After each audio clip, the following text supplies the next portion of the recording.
오후의 시작, 세상의 모든 정보. 안녕하세요. 아나운서 임중입니다. 토트넘에서 10년간 맹활약하면서 세계 무대에 한국 축구의 위상을 드높였던 손흥민 선수가 미국 프로축구 LAFC 유니폼을 입었습니다. 손흥민 선수는 미국에서도 한인이 가장 많은 로스앤젤레스에서 새로운 도전을 이어가게 됐는데요. 잠시 후 스포츠 핫이슈에서 손흥민 이적 소식을 비롯해서 다양한 스포츠 이슈 전해드리겠습니다. 요즘 아이들 보면 학원 정말 많이 다니더라고요. 부모 입장에서는 아이를 위해서 선택한 길인데 정작 아이는 가기 싫다면서 실랑이가 벌어지곤 하죠. 오늘 세모정 톡톡 상담소 우리 아이는 왜 시간에서 학원 가기 싫어하는 아이 어떻게 이해하고 또 이끌어야 할지 현실적인 해법 알아보고요. 상담도 받아보겠습니다. 저희 방송 KBS 1라디오 유튜브 채널을 통해서 실시간으로 시청 참여하실 수 있는데요. 여러분의 많은 관심 부탁드리면서 KBS 세상의 모든 정보 지금 시작합니다.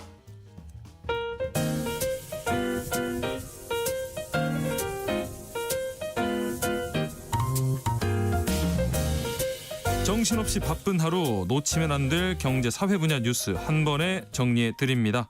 하프타임 뉴스 먼저 이 시각 주식시장 상황부터 알아보겠습니다. 장현재 시황캐스터 연결돼 있습니다. 안녕하세요. 안녕하세요. 네, 어제 코스피 지수가 약세를 좀 이어가다가 오후 들어서 상승 전환했는데 이제 조금 후면은 트럼프 행정부 상호 관세도 발표가 되고요. 지금까지 코스피 흐름은 어떤지 살펴볼까요? 네, 상호 관세 발효를 앞두고 있지만 코스피 3,200선을 회복하면서 상승세 유지하고 있습니다. 예. 다만 이 트럼프 대통령이 반도체에 약 100%의 품목별 관세를 부과할 것이라는 소식에 경계 심리가 발동되면서 지수 상승세는 조금 제한적입니다. 예. 현재 코스피 0.45% 상승하며 3,212포인트 가리키고 있습니다. 수급적으로는요, 오늘 외국인과 기관이 팔자세를 보입니다. 외국인이 549억 원 매도 우위, 기관 역시 114억 원 팔아내고 있습니다. 예. 오늘은 개인만 홀로 163억 원 순매수 기록 중입니다. 시가총액 상위 종목 중에선 삼성전자가 이 애플의 차세대 칩 생산 소식에 상승합니다. 7만 원대에서 거래되고 있고요. 예. HD 현대중공업, 미국 해군의 군수 지원함 MRO 사업을 처음으로 수주했다는 소식에 상승합니다. 네. 자, 코스닥 같은 경우에는 어제 이제 기관이 나 홀로 사자 하면서 800선 회복했는데요. 오늘 동향은 어떨까요? 네, 오늘 코스닥 시장은 강보합권에서 움직임 보여주고 있습니다. 0.05% 강보합으로 803포인트 가리키고 있는데요. 오늘은 기관 더불어서 외국인까지 팔아냅니다. 기관 현재 204억 원 매도 우위, 외국인이 632억 원 팔아내고 있습니다. 개인만 홀로 970억 원 순매수 기록 중입니다. 시가총액 상위 종목 중에서는 휴젤이 긍정적인 증권가 보고서가 나온 영향으로 상승하고 있습니다. 네, 코스피, 코스닥 모두 개인이 굉장히 힘을 쓰고 있는 모습인데 장에서 어떤 종목이 유독 눈길을 끌고 있나요? 오늘은 엔터테인먼트 관련주가 주목받고 있습니다. 네. 최근에 넷플릭스 영화죠. K-팝 데몬 헌터스의 뜨거운 인기 속에 엔터주가 연일 상승세를 기록하고 있는데요. 예. 특히 이 중에서도 하이브와 카카오가 좋은 2분기 실적을 발표한 영향으로 오름세 보이고 있습니다. 네. 자, 마지막으로 외환시장 소식도 전해주시죠. 네, 외환시장 미국 금리 인하 기대감이 커지면서 오늘 1,385원에 출발했는데요. 현재는 조금 더 레벨을 낮춥니다. 1,384원 80전에 거래되고 있습니다. 네, 장현재 시황캐스터와 함께했습니다. 고맙습니다. 감사합니다. 자, 그럼 이어서 임선우 뉴스캐스터와 함께 하프타임 뉴스 이어가 보겠습니다. 안녕하십니까? 안녕하세요. 자, 먼저 관세 얘기부터 해야 될 것 같은데 이제 잠시 후에 상호 관세가 시작이 되고요. 여기에 트럼프 대통령이 반도체에 약 100% 품목별 관세 부과하겠다고 밝혔죠. 네, 기자들과의 문답에서 나온 발언으로 아직 확정된 수치는 아닐 가능성이 있지만 네. 만약 이대로 관세가 정해진다면 삼성전자나 SK하이닉스 같은 우리 반도체 업체들의 대미 수출에 심각한 타격이 불가피한 청천벽력 같은 소식입니다. 그러네요. 트럼프 대통령은 우리 시간으로 오늘 아침 백악관에서 열린 애플의 1,000억 달러 규모 투자 발표 행사에서 미국으로 들어오는 모든 직접 회로와 반도체 100%의 관세를 부과할 것이다라고 밝혔는데요. 네. 다만 미국 내 제조 공장을 건설하거나 짓기로 약속한다면 관세를 부과하지 않겠다 덧붙였습니다. 네. 구체적인 부과 시기는 밝히지 않았지만 바로 전날 CNBC와의 인터뷰에서 다음 주 추가 관세안을 발표할 계획이라고 언급한 점에서 발표가 임박했다는 관측이 나오는데요. 이 소식에 우리 기업들도 초비상이 걸렸습니다. 예. 반도체는 우리 수출의 5분의 1가량을 차지하는 이 최대 수출 품목이기도 하고요. 이 대미 수출로만 놓고 보면 자동차와 일반 기계 이은 3위 효자 수출 품목입니다. 그렇죠. 지난해 수출액만 1,419억 달러로 전체의 약 20%를 차지했는데 만약 실제로 이렇게 100% 관세가 부과되면 잘 알고 계신 삼성전자나 SK하이닉스뿐만 아니라 소재, 장비 제조 업체 등 협력사까지 줄줄이 타격이 불가피합니다. 네. 가뜩이나 트럼프 행정부는 앞서 바이든 행정부가 추진한 반도체법에 근거한 이 보조금 그리고 인플레이션 감축법에 따른 대출 지원금도 대폭 삭감하려 하고 있는데 네. 반도체를 미국 중심의 생태계로 돌려놓겠다는 트럼프의 결기가 느껴지는 부분입니다.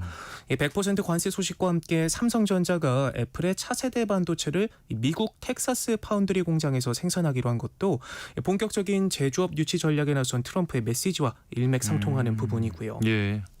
예고대로 100% 관세가 실제 일괄 적용될지는 지켜봐야 하는데 최근 미국과의 무역 협상 자리에서 반도체와 의약품 관세 최애국 대우를 해주겠다 약속한 만큼 그렇죠. 관세 폭탄은 피해갈 수 있을 것이란 의견도 보이지만 네. 그간 트럼프가 보여준 오락가락한 정책에서 미뤄봤을 때 맘 놓고 있을 수만은 없는 상황입니다. 아, 예. 특히 한국 반도체 수출 구조가 직접 미국으로 수출하는 비중은 높지 않고 동남아로 중간재를 보내 완제품을 만들어서 미국으로 보내는 구조기 때문에 최종 선적지 기준으로 관세를 적용할지 생산 기업의 국적을 기준으로 볼지는 아직 명확하지 않기 때문에 이 네. 부분도 눈여겨봐야 하고요. 예.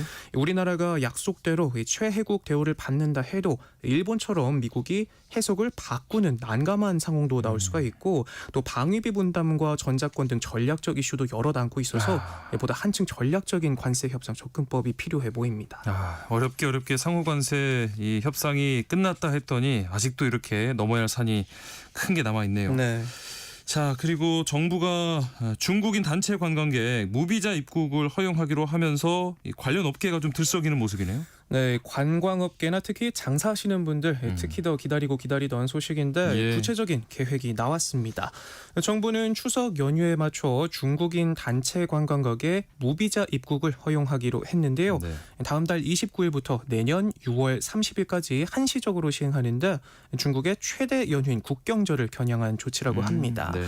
정부는 한국을 찾는 중국 관광 수요가 빠르게 회복되는 상황에서 이 무비자 입국이 시행되면 관광 산업 활성화를 넘어서 내수 회복의 기폭제가 될 것으로 기대하고 있습니다. 예. 실제로 올 상반기에만 250만 명이 넘는 중국인 관광객이 한국을 찾았는데 호텔과 카지노, 여행사 등 수혜 업종들도 유커 맞이를 위한 상품 개발에 적극 나서고 있다고 하고요.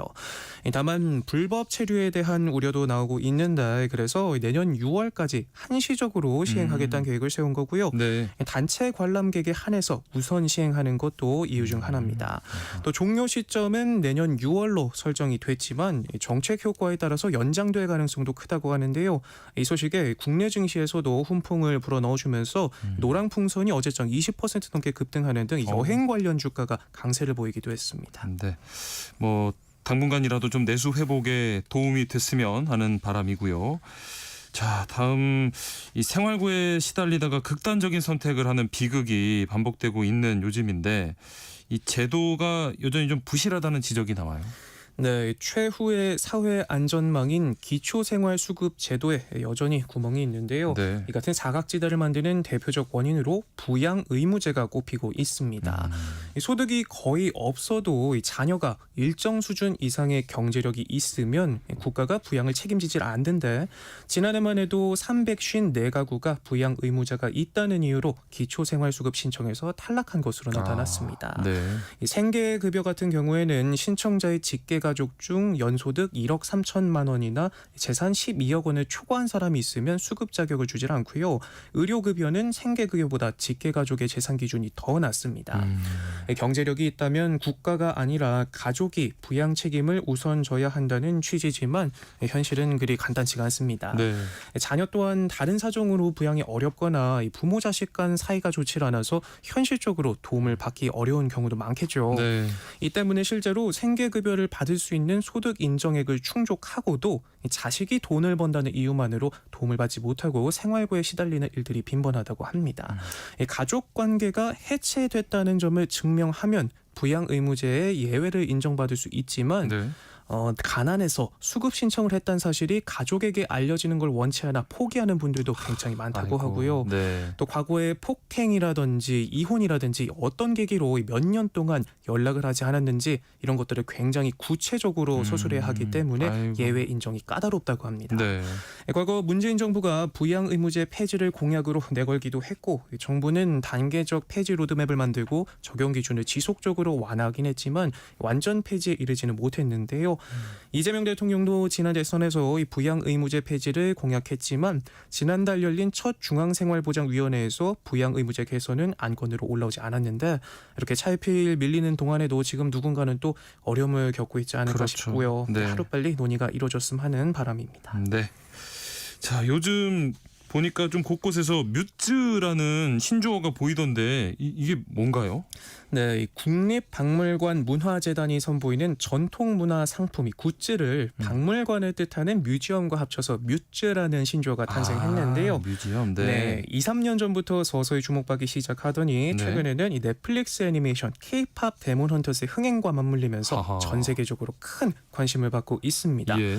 지난해 관련 매출만 200억 원을 넘겼는데 1년 새 40% 넘게 3년 전과 비교하면 200% 넘게 늘어났습니다. 와. 온라인 상품과 일일 방문자 수도 기존 7,000명 수준에서 최근에는 30만 명 이상으로 크게 늘었고요. 네. 특히 신상품 예약일에는 접속자 수가 자그마치 50만 명에 달할 때도 있다고 합니다. 네. 이 뮤즈들은 국립박물관 문화재단이 직접 기획하고 제작하는데 최근에는 공모를 통해서 선정된 이 외부 업체들과 협업한 제품도 선보이고 있는데요. 네. 이 경쟁도 치열하다고 합니다. 올해 공모에 3,000여 종이 접수됐고 이 중 90종만 선정이 됐는데 네. 그중 하나인 골룡포 비치 타월은 출시되자마자 품절 사태를 빚지만고 호응이 뜨겁다고 하네요. 예.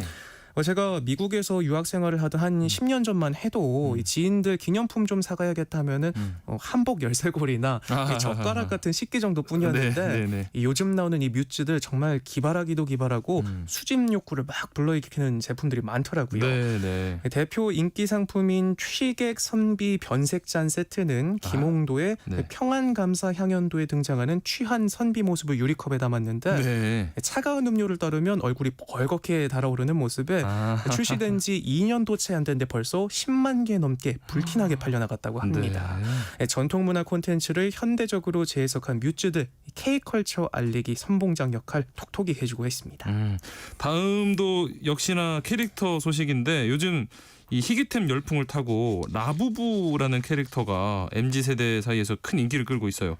근데 이게 정품을 사려다가 이른바 짝퉁, 가품 피해를 보는 사례가 많다고요. 네, 최근 관세청이 2달 새 위조 제품 7천여 건을 적발을 했는데 인형은 물론이고 피규어부터 휴대전화 케이스 등 품목도 다양합니다. 네. 대부분 중국 전자상거래 플랫폼에서 정품의 절반에도 못 미치는 가격에 판매가 됐는데 네. 최근 가수 이영지 씨와 보아 등 유명인들도 이 라부부 사기 피해를 호소하면서 관련 경각심은 커졌습니다. 네. 외형이나 로고까지 정교하게 모방돼서 육안으로는 구별하기 어려운 수준인데 이 문제는 이렇게 유입된 위조품이 웃돈을 얹어 중고거래 시장으로 흘러간다는 점입니다. 네. 이 라부부 인형은 일명 재테크템으로도 불리면서 희소성에 따라서 개당 수백만 원을 호가하기도 한다고 하는데요. 네. 넘치는 짝퉁에 인터넷에는 정품 구별법을 공유하는 콘텐츠도 등장할 정도라고 합니다. 네. 자, 한쪽에서는 캐릭터가 인기고 한쪽에서는 또 워낙 인기다 보니까 이런 피해까지 또 발생하는 모습이네요. 네. 자, 인구가 계속해서 좀 감소하고 있다라고 전해드리고 있는데 내년 공립 초중고교 신규 교사 선발 인원이 올해보다 줄어든다고요. 네, 교육부에 따르면 내년 총 1,232명의 신규 교사를 뽑는데 올해보다 약 14%, 1,600여 명 줄어든 오, 수준입니다. 많이 줄어드네요. 네, 특히 신규 초등교사는 27%나 줄어드는데 네. 교육부는 올해는 늘봄 학교 담당으로 자리를 옮기는 교사를 감안해서 예외적으로 많이 뽑았고 내년은 다시 평년 수준으로 돌아가는 수준이다 설명했고요. 네. 중고등 신규 교사는 약 13% 줄어듭니다. 네. 반면 공립 유치원에서 근무할 인력은 올해보다 70% 넘게 늘어나는데 예. 신도시가 많이 들어선 경기도에 유치원도 새로 생기고 이 퇴직 교사도 많기 때문이라고 하고요. 네. 반대로 부산과 울산은 내년 유치원 교사를 단 한 명도 선발하지 않기로 했습니다. 아이고. 이 학력 인구 감소로 남학교와 여학교가 남녀공학으로 바뀌는 경우도 늘고 있고요. 정말 요즘 학교 가보면 아이들이 귀해진 게 눈에 띌 정도인데 네. 저출생으로 부부와 자녀 2명으로 구성된 이 4인 가구도 처음으로 300만 가구 밑으로 떨어질 만큼 저출생 문제가 심각하다고 합니다. 네. 자, 그리고 며칠 전에 이 신세계백화점 본점에서 큰 대피 소동이 났어요. 그래서 좀 손실도 컸는데 지금 범인을 잡고도 좀 난감한 상황이라고요. 네, 지난 화요일이었죠. 한 온라인 커뮤니티에 폭파 예고글이 올라오면서 백화점 직원과 고객 4천여 명이 대피하는 큰 소동이 벌어졌고 네. 영업이 중단된 신세계백화점의 매출 손실은 수억 원에 달했는데 이후 사측은 게시글 작성자를 상대로 이 법적 대응 등 강력 조치를 예고했지만 범인이 중학생, 아하. 촉법 소년이라는 사실이 알려지면서 대응을 고심하고 있습니다. 네.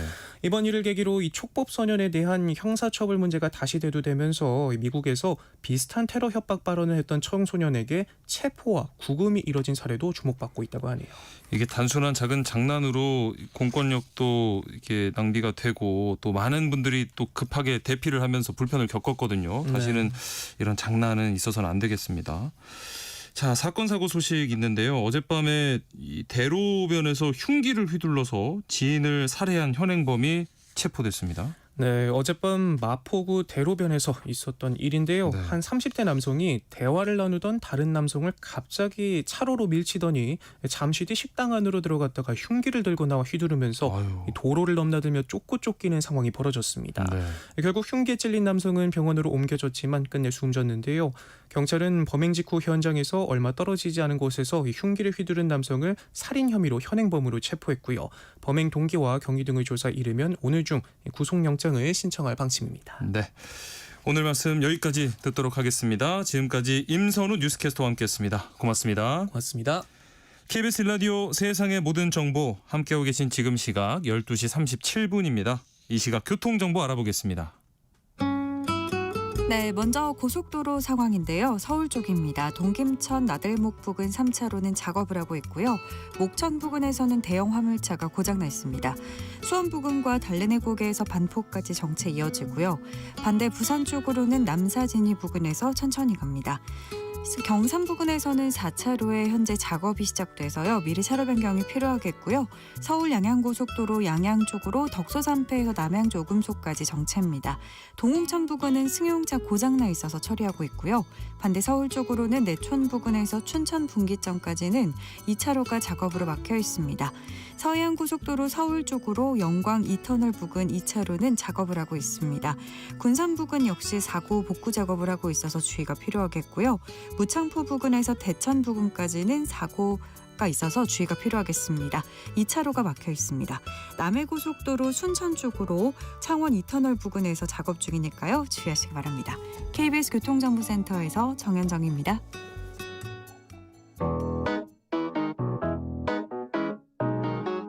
세상의 모든 정보는 청취자분들의 관심과 참여를 기다립니다. 방송 들으시면서 궁금한 점이 있거나 의견 공유하고 싶은 분들 계시면 문자 보내주세요. 추첨을 통해 모바일 쿠폰 보내드리겠습니다. 참여하실 번호는 샵 9730이고요. 짧은 문자 50원, 긴 문자 100원의 이용료가 부과됩니다. 콩 게시판을 통해서는 무료로 참여하실 수 있고요. KBS 1라디오 유튜브 채널을 통해서도 실시간으로 시청 참여하실 수 있습니다. 시선 집중. 지금 가장 화제가 되고 있는 스포츠 뉴스를 파헤쳐보는 시간입니다. 스포츠 핫 이슈. 오늘도 KBS 스포츠국 정현우 PD와 함께합니다. 안녕하십니까? 네, 안녕하십니까?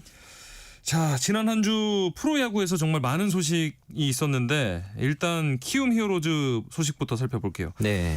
키움이 프랜차이즈 스타이자 주장인 이 송성문 선수랑 깜짝 장기 계약을 발표했어요. 네, 지난 4일이었죠. 한창 시즌이 진행되고 있는 중인데 네. 이 키움 히어로즈가 송성문 선수와 6년 총액 120억 원의 단연 계약 체결을 또 발표를 했습니다. 네. 무엇보다 가장 놀라운 거는 무옵션 전액 보장 계약이었다는 점이 가장 좀 눈에 띄고요. 예. 보장 금액으로 봤을 때는 BFA 단연 계약 야수 중에서는 최대 규모 수준이 되겠습니다. 네. 이렇게 되면서 송성문 선수는 2031년까지 히어로즈 유니폼을 입고 뛰게 됐고요. 네. 그러면서 이제 만 35세까지 본인이 원할 경우 히어로즈의 플레이어로 자리를 할 수 있게 됐습니다. 이번 계약이 좀 의미가 있는 게 히어로즈 입장에서는 그동안 이제 모기업이 없다는 구단 특성상 FA 시장에서 항상 좀 불리한 위치에 있었고 예. 항상 선수를 좀 파는 게 아니냐 이런 네, 의혹이 네. 있었는데 처음으로 세 자릿수 금액을 투자한 계약이라는 점이 좀 유의미할 것 같고요.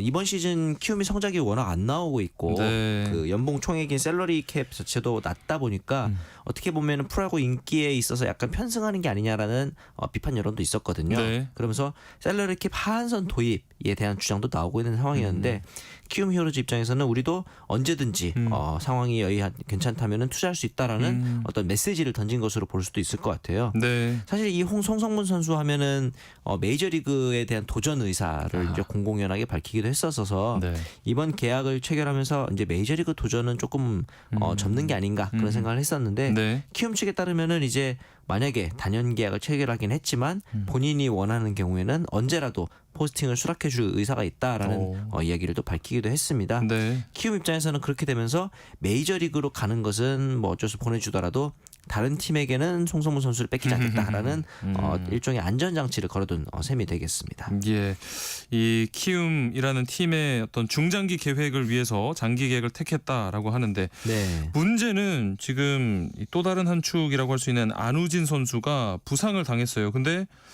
이 부상당한 과정이 조금 논란이 일고 있어요. 이제 그 송성문 선수의 계약이 발표된 같은 날이었죠. 네. 안우진 선수가 아직 사회 복무요원으로 복무 중이고 네. 소집 해제까지 한 달 넘게 남은 상황인데 네. 일단 팀에 합류해서 같이 연습을 받던 도중에 어떻게 보면 이 펑고 연습을 하다가 다쳤다고 합니다. 네. 뭐 선수가 사실은 뭐 운동을 하다 다칠 수 있는 건 당연한 일인데 문제는 이 선수가 투수인데 야수들이 주로 받는 외야 펑고 훈련을 하다가 부상을 당했다는 점이 좀 이슈가 됐었죠. 네. 그리고 이어서 이제 추후에 뒤이은 보도들에 따르면은 이게 단순히 훈련을 하다 다쳤다라기보다는 어떻게 보면 이 청백전 이후에 있었던 벌칙 수행 도중에 생긴 부상이다 보니까 더 네. 이슈에 오른 그런 상황이었던 거예요. 예. 그러면서 이제 한간의 보도에 따르면은 안우진 선수가 해당 벌칙을 부상 우려 때문에 좀 수행하기를 거부했다 이런 얘기도 있었는데 네. 강압적으로 수행할 것을 강요했다 이런 이야기도 있었고 예. 이런 부분들이 아직까지 정확하게 밝혀진 바는 확실한 내용이 나온 건 없습니다만 네. 그래도 이런 거에 대해서는 일단은 안우진 선수가 말씀하신 것처럼 키움 히어로즈 입장에서는 투수진의 축으로 꼽혀야 될 중요한 선수이기도 하거든요. 네네. 그러면서 과연 이 키움 히어로즈의 어떤 그런 측면, 전력적인 측면에서의 누수도 있을 것이고 어쨌든 지금 사회복무요원으로 복무 중인 선수이기 때문에 병역 의무에 있어서의 차질에 대한 부분도 이제 이야기가 나오겠고요. 네. 더욱이 이제 만약에 안우진 선수가 복귀를 하게 되면은 메이저리그 혹은 이제 우리나라가 내일 참가하게 될 WBC에서도 그렇죠. 굉장히 좀 그렇죠. 중요한 자원이 아니었을까라는 생각이 드는데 이렇게 되면서 향후에 이제 안우진 선수가 포스팅을 선언하기까지 필요한 그 의무 일수를 채우는데도 지장이 생길 거고요. 내년에 WBC 참가하는 데 있어서도 지장이 생길 그런 상황이 되기 때문에 결국 또 이제 어깨 수술을 받게 된 상황이에요. 아이고, 그러다 네. 보니까 이 공백이 어떻게 보면 키움뿐만 아니라 우리나라 야구 대표팀 그리고 이제 당연히 사회복무 요원이기 때문에 이런 모든 부분에 있어서 좀 악영향으로 자리하지 않을까라는 걱정하는 시선들이 많았습니다. 그 순간의 선택으로 팀도 그렇고 개인도 그렇고 네. 크게는 우리나라 국가에까지 약간 영향을 주는 안타까운 좀 사고였습니다. 네. 자, 프로야구가 뭐 역대급 흥행 시즌을 보내고 있지만 이런 논란이 계속된다는 점에서 참 씁쓸하기도 한데 이런 네. 논란들 뭐 PD님 어떻게 보셨을까요? 일단은 예전에도 아마 이런 일이 있었을 겁니다. 하지만 그때는 어떻게 보면 좀 쉬쉬하는 그런 분위기였기 때문에 알려지지 않았을 수도 있는데 네. 이제는 좀 사회가 달라졌죠. 선수가 뭐 개인의 SNS에 올리는 게시물부터 시작해서 선수가 뭐 어떻게 훈련을 소화했는지 일거수일투족이 팬들의 굉장히 많은 관심을 받고 그렇죠. 있고 언론의 네. 많은 관심을 받고 있는 상황이기 때문에 네. 이런 사소한 것에서부터 어떻게 보면은 좀 균열이 생겼을 경우에 이미지라든가 큰 타격이 올 수도 있는 상황이거든요. 네. 특히나 히어로즈 같은 경우는 올해 좀 극심한 성적 부진으로 팬들에게도 좀 질타를 받고 있는 상황이었기 때문에 내년에 안우진 선수의 복귀만 기다리는 팬들이 많았거든요. 예. 이런 상황에서 아이고. 송성문 선수의 장기 계약이라는 호재도 있었는데 또 이렇게 동시에. 좀 악재가 겹치다 보니까 구단이 만약에 이거를 또 은폐하려는 의혹이 있는 게 아니냐. 이 얘기는 또 왜 나왔냐면은 네. 이 사건이 터진 직후에 이 정찬원 코치가 사퇴 의사를 표명을 했습니다. 아. 그런데 네. 그렇다면은 이 아까 말했던 것처럼 안우진 선수에게 벌칙을 강압적으로. 강요했던 게 정찬원 아하. 코치냐 이거에 대해서는 정찬원 코치가 맞을 수도 있지만 혹은 이 정찬원 코치가 이거에 대해 책임감을 느끼고 사의를 표명하는 거지 진짜 주동자는 따로 있는데 구단이 은폐하고 있다 이런 이야기도 어허. 나오고 있는 상황이다 보니까 일부러 이런 부분에 있어서는 조금은 뭐랄까 좀 전근대적인 행보를 보이고 있다 보니까 비판의 목소리가 나오고 있지 않나라는 생각이 듭니다. 안 그래도 지금 팀 분위기가 썩 좋지 않은데 이런 네. 논란까지 또 벌어졌습니다. 그리고 프로야구판을 뒤흔든 트레이드 소식도 있었죠. 네, 앞서 이제 기아와 NC가 최원준, 이우성 선수를 포함해서 3대3 나름 대형 트레이드를 단행을 했었는데요. 네. 그리고 이제 트레이드 마감일이었던 7월 31일 마지막 날에 마지막 저녁 8시쯤이었습니다. 경기가 한창 진행 중인 상황이었거든요. 네. 이 NC의 손아섭 선수가 한화로 트레이드가 됐습니다. 이야. NC에서는 한화의 2026년도 3라운드 지명권과 현금 3억 원을 받는 트레이드가 됐는데요. 네. 이렇게 되면서 실제로 경기를 하고 있던 선수들이 떡아웃 내에서 웅성웅성 할 정도로 손아섭 선수가 온다는데 이러면서 경기 중에 웅성웅성 할 정도로 굉장히 네. 큰 나름 빅딜이지 않았나라고 볼 수 있을 것 같고 예. 손아섭 선수 하면은 그냥 한마디로 대한민국에서 역대로 가장 많은 안타를 친 타자. 뭐 설명이 필요 없는 선수죠. 네. 네. 근데 그런 선수가 선수 대 선수의 트레이드도 아닌 어떤 그 지명권만으로 트레이드를 할 수 있었던 이유는 이 선수가 올해 끝나고 FA 신분이 됩니다. 네. 그렇다 보니까 NC 입장에서는 이 선수의 가치를 많이 받아올 수는 없었던 그런 상황이 되겠죠. 반대로 한화 입장에서는 올해 정말로 오랜만에 우승을 노릴 만한 적기다. 그렇기 아하. 때문에 설령 올해가 끝나고 FA로 다른 팀에 간다고 하더라도 올해 우승을 할 수 있다면 소위 말하는 윈나우 정책을 지금 보인 것이다. 이렇게 볼 수 있을 것 같고요. 손아섭 선수의 원래 등번호가 31번입니다. 네. 그런데 이 번호를 현재 산화에서 원래는 이 부산구 후배인 정희왕 선수가 사용하고 있었거든요. 네. 그래서 과연 이 등번호를 어떻게 물려줄 것인가. 심지어 이 고등학교 후배기도 합니다. 손아섭 선수의. 그래서 네. 나중에 이제 찾아봤더니 8월 5일에 31번으로 손아섭 선수가 등번호를 넘겨받고 아하. 보통 이런 경우에 관례적으로 뭐 선물을 좀 준다고 하더라고요. 네. 어떤 선물을 받았을지도 기대가 되기도 하고 이제 손아섭 선수가 아직은 좀 부상 상태에 있다 보니까 경기에 출전하지는 않고 있어요. 근데 네. 이제 훈련을 소화를 하면서 빠르면은 이제 돌아오는 일요일 정도에는 1군에 등록되지 않을까라는 또 하나 팬들의 기대가 커지고 있습니다. 네. 진짜 한화 입장에서는 말씀해 주신 대로 윈나우 이번 우승을 위해서 승부수를 던진 셈인데 네.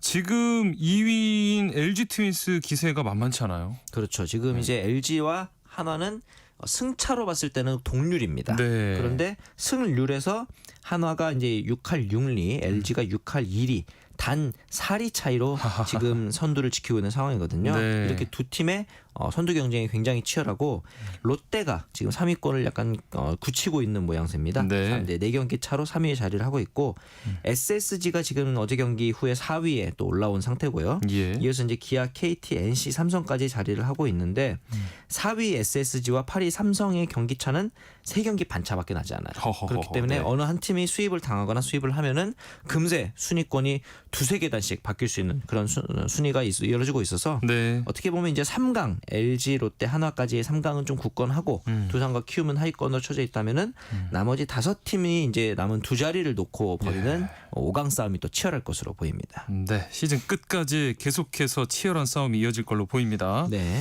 한편 지난 주말에 참 많은 팬을 눈물 짓게 한 축구 경기가 있었습니다. 바로 네. 손흥민 선수 토트넘 고별전이었는데 네. 경기 보셨죠? 뭐 지금도 울고 계신 것 같은데. 이 국내 팬들 앞에서 아이고. 마지막으로 이 토트넘 유니폼을 입는 자리였다 보니까 네. 더욱더 눈길을 끌 수밖에 없었는데요. 전반부터 스타팅 라인업으로 출전을 해서 63분간 경기를 뛰고 교체가 됐습니다. 네. 교체되는 순간 일부러 저는 이 경기 중간에 교체를 했다고 봐요. 그렇죠. 손흥민 선수의 그렇죠. 마지막을 경기 중간에 이제 예우를 해줄 수 있도록 그러면서 네. 양팀 선수들이 모두 도열해서 가드 오브 아너라는 걸 해줬습니다. 저 지금도 저도 지금 소름 돋았어요. 네, 네. 그때 순간이 좀 생각이 나면서 예. 존경의 박수를 보내주는 그 사이를 통과하는 선수의 마음은 어떨까. 정말 너무 뿌듯할 것 같고 네. 그러면서 이제 이 손흥민 선수가 본인도 약간 울컥해서 좀 감정을 추스리는 그런 모습도 있었고 그렇습니다. 경기 시작 후에는 손흥민의 등번호인 7번을 상징하는 7분과 77분에 이제 관중들이 응원가를 또 합창하는 모습을 보여주기도 했었고요. 네. 경기 직후에는 또 이제 전광판을 통해서 토트넘과의 어떤 그 10년간의 동행을 요약하는 영상이 또 나오면서 손흥민의 토트넘의 손흥민을 추억하는 시간을 갖기도 했습니다. 예, 이렇게 토트넘과 이별을 택한 손흥민 선수 다음 행선지가 미국 프로축구 로스앤젤레스 FC로 결정이 됐습니다. 오늘 새벽에 발표가 됐죠. 네. 공식적인 발표는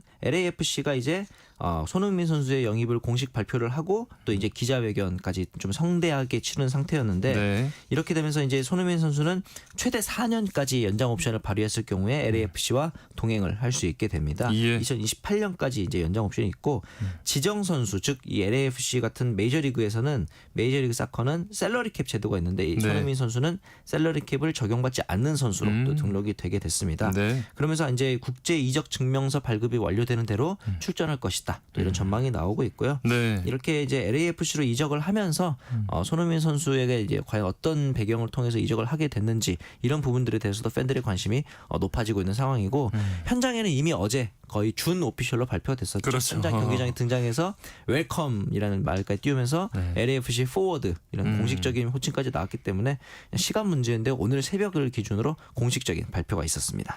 전광판 오피셜은 처음 본 것 같고. 그러니까 말이에요.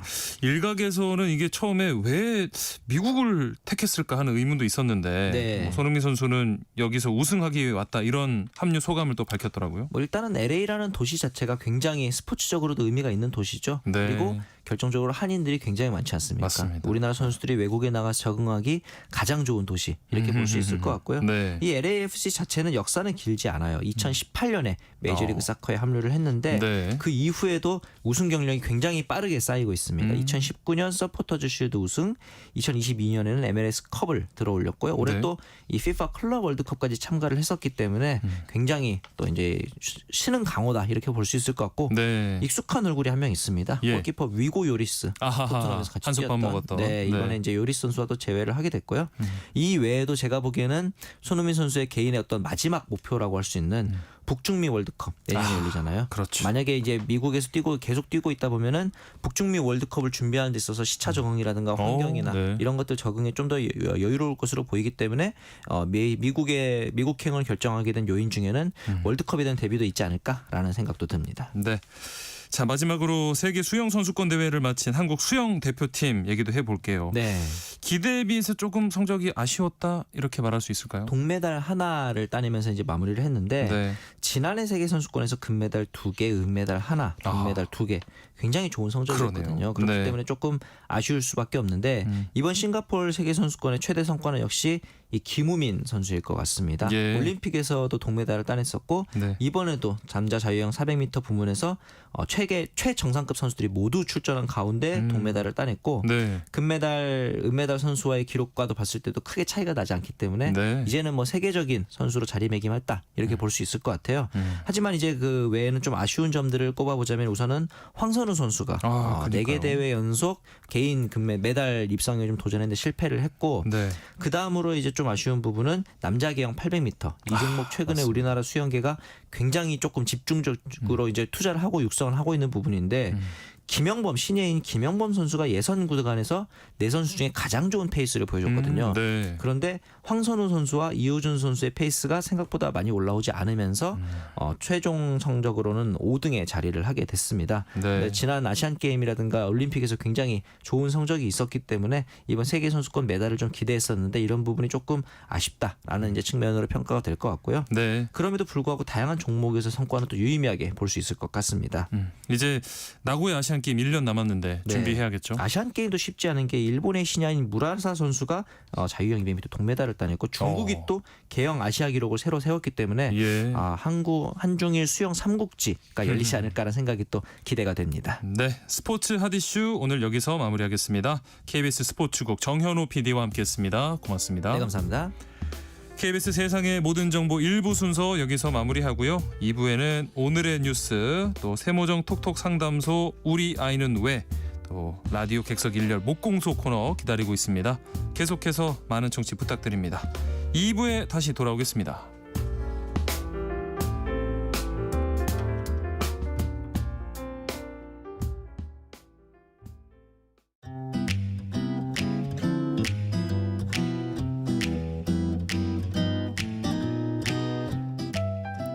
안녕하세요. 바른말 고운말입니다. 우리말 속담에 어물점 망신은 꼴뚜기가 시킨다라는 말이 있습니다. 이것은 지질이 못난 사람일수록 가치 있는 동료를 망신시킨다는 말인데 이와 같은 뜻을 가진 속담으로 과물전 망신은 모가가 시킨다도 있죠. 아마 이 두 개의 속담은 이미 알고 계신 분들이 많을 텐데요. 비슷한 뜻을 가진 속담으로 황하장수 망신은 고불통이 시킨다도 있습니다. 이것은 한 사람이나 부분의 결함이 전체에 나쁜 영향을 줌을 이르는 말입니다. 이 속담에 나오는 황하장수는 집집을 찾아다니며 끈목이나 담배쌈지, 바늘, 실 등의 자질구레한 일용 잡화를 파는 사람을 말하고 고불통은 흙을 구워서 만든 담배통을 뜻합니다.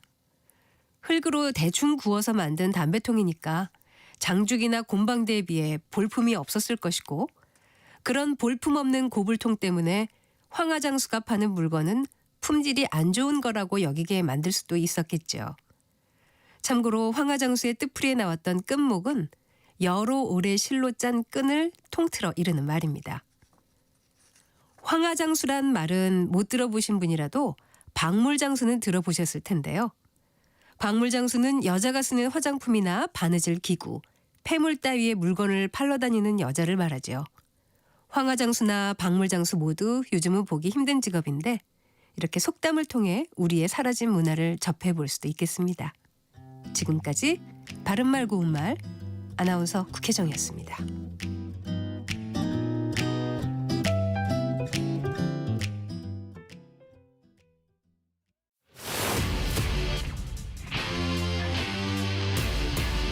토론에 정답은 없습니다. 토론이 세상을 바꿀 수도 없습니다. 하지만 질문은 새로운 세상을 만들 수 있습니다. 질문으로 올바른 세상을 만드는 첫걸음. 평일 저녁 7시 20분 KBS 열린 토론.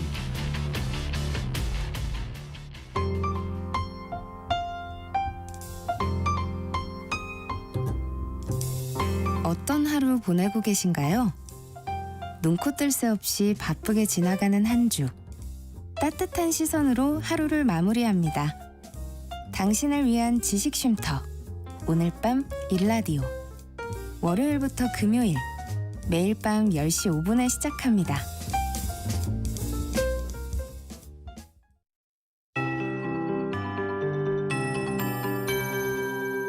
KBS 58분 날씨.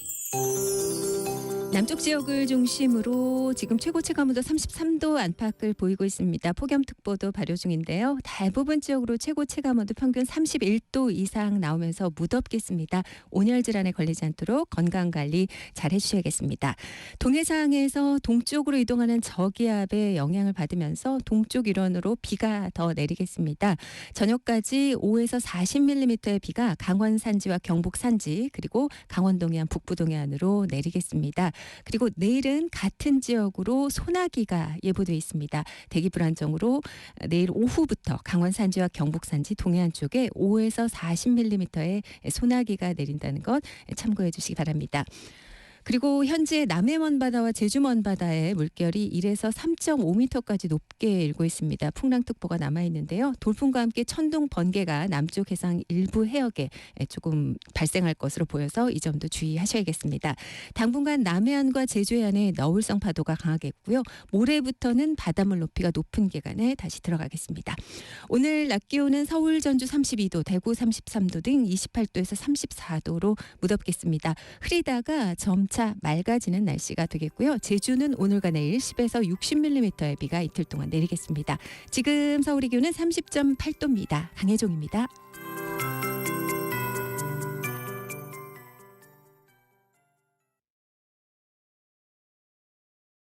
정성을 다하는 국민의 방송 KBS가 한시를 알려드립니다. AM 711kHz, FM 97.3MHz, KBS 1라디오입니다. HLKA.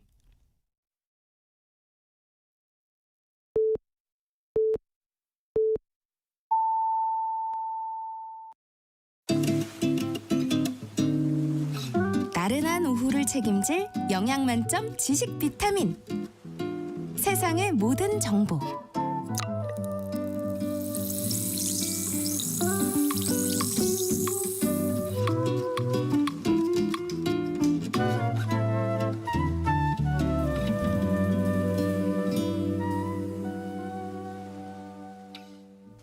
세상의 모든 정보 2부 시작합니다. 정치, 국제 이슈 전해드리는 오늘의 뉴스와 또 청취자 여러분들의 작은 궁금증도 신속 정확하게 해결해드리는 세모정 톡톡 상담소 준비되어 있죠.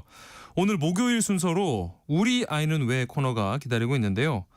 오늘은 이 학원 거부 반응을 보이는 아이를 부모가 어떻게 바라보고 어떻게 대처해야 할지 자세히 알려드릴 예정입니다. 오늘 주제와 관련해서 궁금한 점 있으시다면 상담도 해드리고요. 또 추첨을 통해서 총 5분께 모바일 햄버거 쿠폰도 보내드리니까요. 문자로 많은 참여 부탁드리겠습니다. 문자 보내실 곳 샵 9730번입니다. 샵 9730.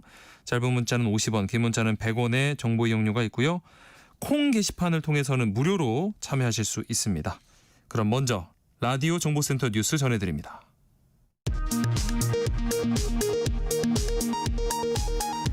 오늘 오전 윤석열 전 대통령에 대한 김건희 특검의 체포영장 집행이 윤 전 대통령의 완강한 거부로 또다시 무산됐습니다.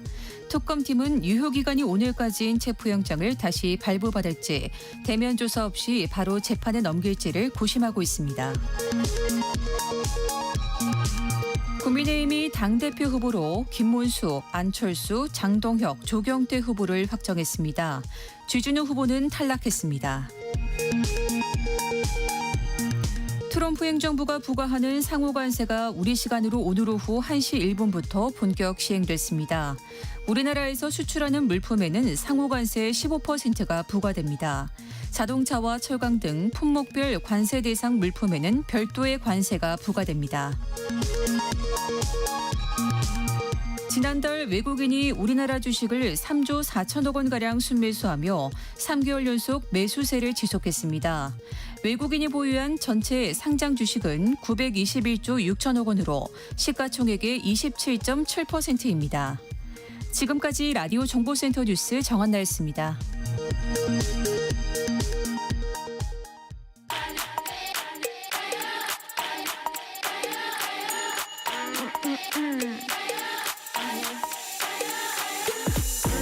혹시 뉴스 빠뜨리셨나요? 한낮에 전해진 소식들 꼼꼼히 정리해드리겠습니다. 오늘의 뉴스 조현정 시사평론가와 함께합니다. 안녕하세요. 네, 안녕하세요. 자, 김건희 여사 의혹들을 수사하는 민중기 특별검사팀이 오늘 윤석열 전 대통령 체포를 또 시도를 했는데 또다시 실패를 했습니다. 네, 오늘 2차 체포영장 집행이었잖아요. 네. 두 번째 시도였는데 완강한 거부로 인해서 체포 집행을 중단했다는 소식입니다. 네. 조금 어제부터 조금 거슬러 올라가 보면요. 네.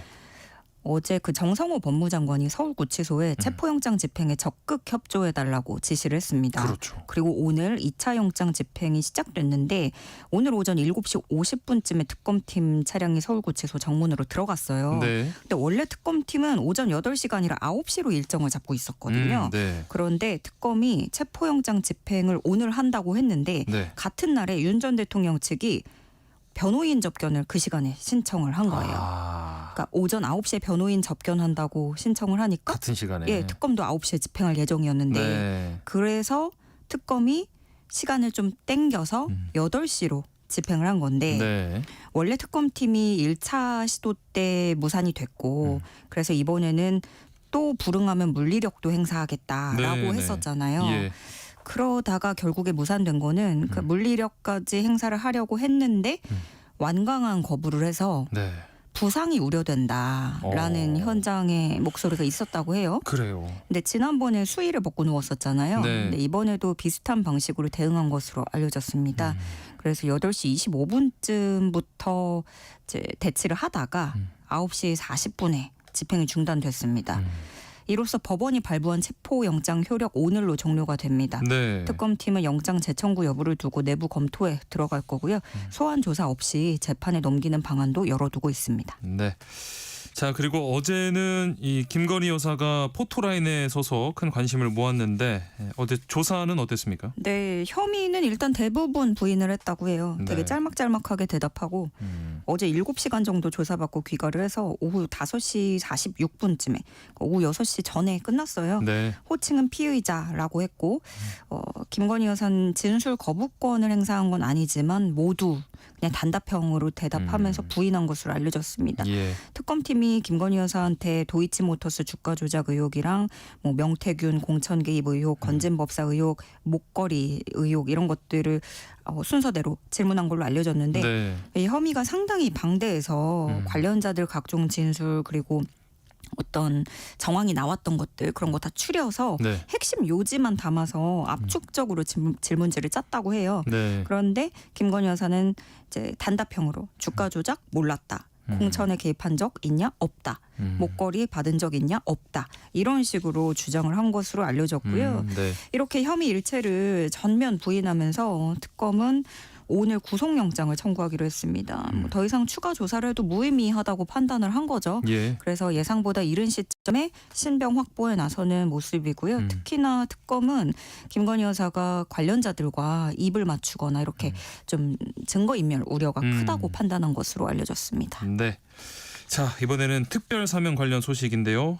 광복절을 앞두고 지금 특별사면 명단 고심하고 있는 이재명 대통령인데 문재인 전 대통령이 이 조국혁신당 조국 전 대표를 사면해달라 이런 의견을 전달했다고요? 네, 지금 대통령실이 광복절에 있을 국민임명식 초청장을 전달하러 전직 대통령들 찾아서 가는 중이잖아요. 네. 어제 우상호 정무수석이 문재인 전 대통령 만났는데 이 자리에서 이런 뜻을 밝힌 겁니다. 네. 문 전 대통령이 우상호 수석한테 이번에 사면이 있느냐 이렇게 먼저 물어봤고 예.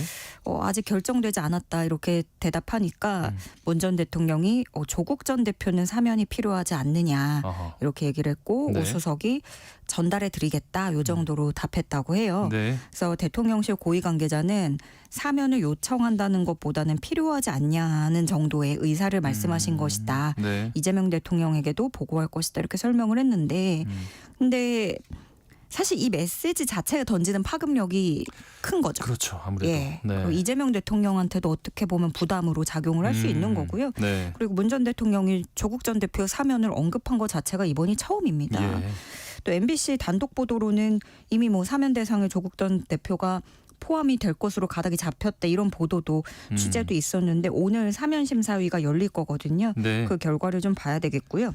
조금 전에 들어온 소식으로 보면 오늘 오후 열린 이 법무부 사면심사위원회 심사 대상 명단에 조국 전 대표 포함이 됐다는 소식이 있네요.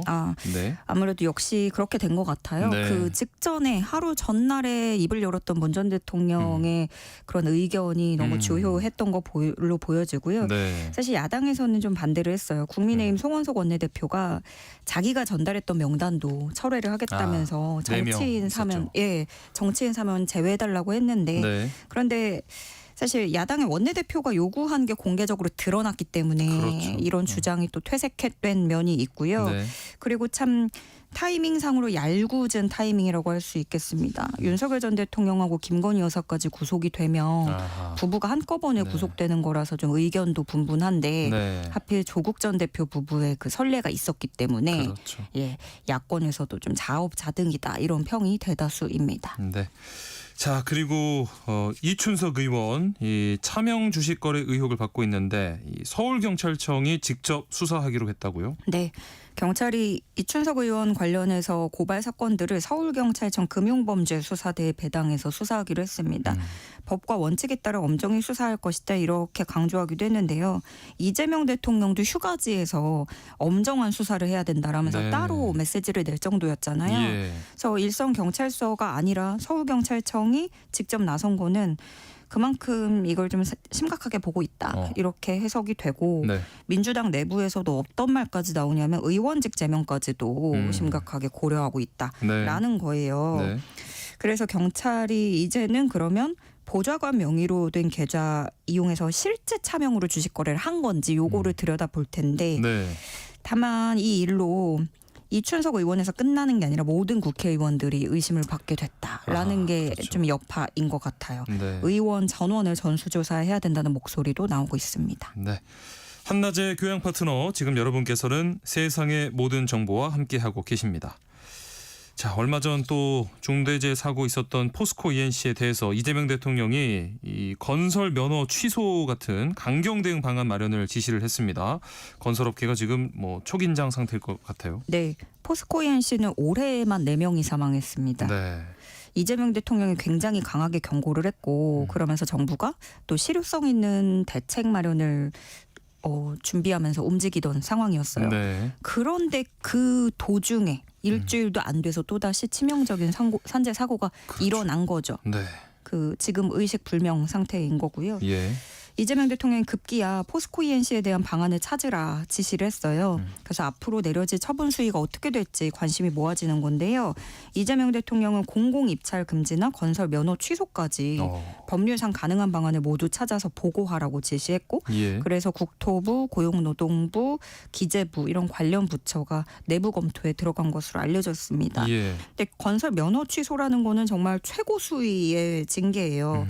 지금까지 그 94년도에 네. 성수대교 붕괴 때 아하. 예, 동아건설 산업이 유일하거든요. 오, 네, 네. 근데 뭐 예상하시다시피 면허가 취소된다 하면은 자격이 없는 거잖아요. 그렇죠. 사업 자체를 할 수가 없고 네.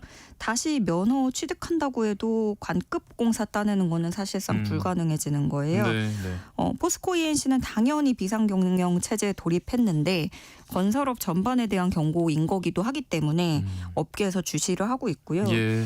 포스코 ENC는 이번 사고 이후에 정의민 사장이 사임을 했어요. 예. 그리고 신임 사장이 선임이 됐는데 그러니까 이재명 대통령이 계속 꾸준히 지적하는 건 이런 겁니다. 중대재해처벌법이 한계가 있어서 이런 식으로 사장만 꼬리 자르고 끝나는 방식이 반복된다는 거예요. 네. 그리고 여기에는 깊숙이 들어가면 노동자를 돈, 어떤 비용, 코스트로 보는 그런 문화가 있다. 네. 그렇기 때문에 지금 이재명 정부에서 보는 거는 뭐 입찰 금지라든가 대출 한도를 내린다. 이런 식으로 기업의 돈줄, 이윤과 관련한 제재를 고려하고 있는 중입니다. 네.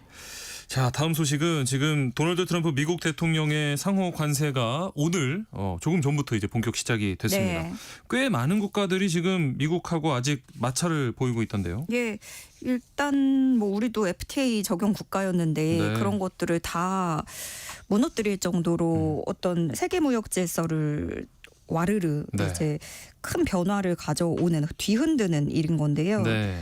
상호관세 극적으로 타결한 국가들도 지금 불확실성을 해소하지 못하고 있어요. 대표적으로 일본에서 일본 네. 매체들 보면은 미국, 일본 간에 관세 합의문이 없다는 거예요. 그래서 양국 간 해석 차에 대한 우려가 사그라들지 않고 있다라는 네. 우려가 나오고 있는데 일본 측 협상단을 이끌었던 경제재생상이 이렇게 말합니다.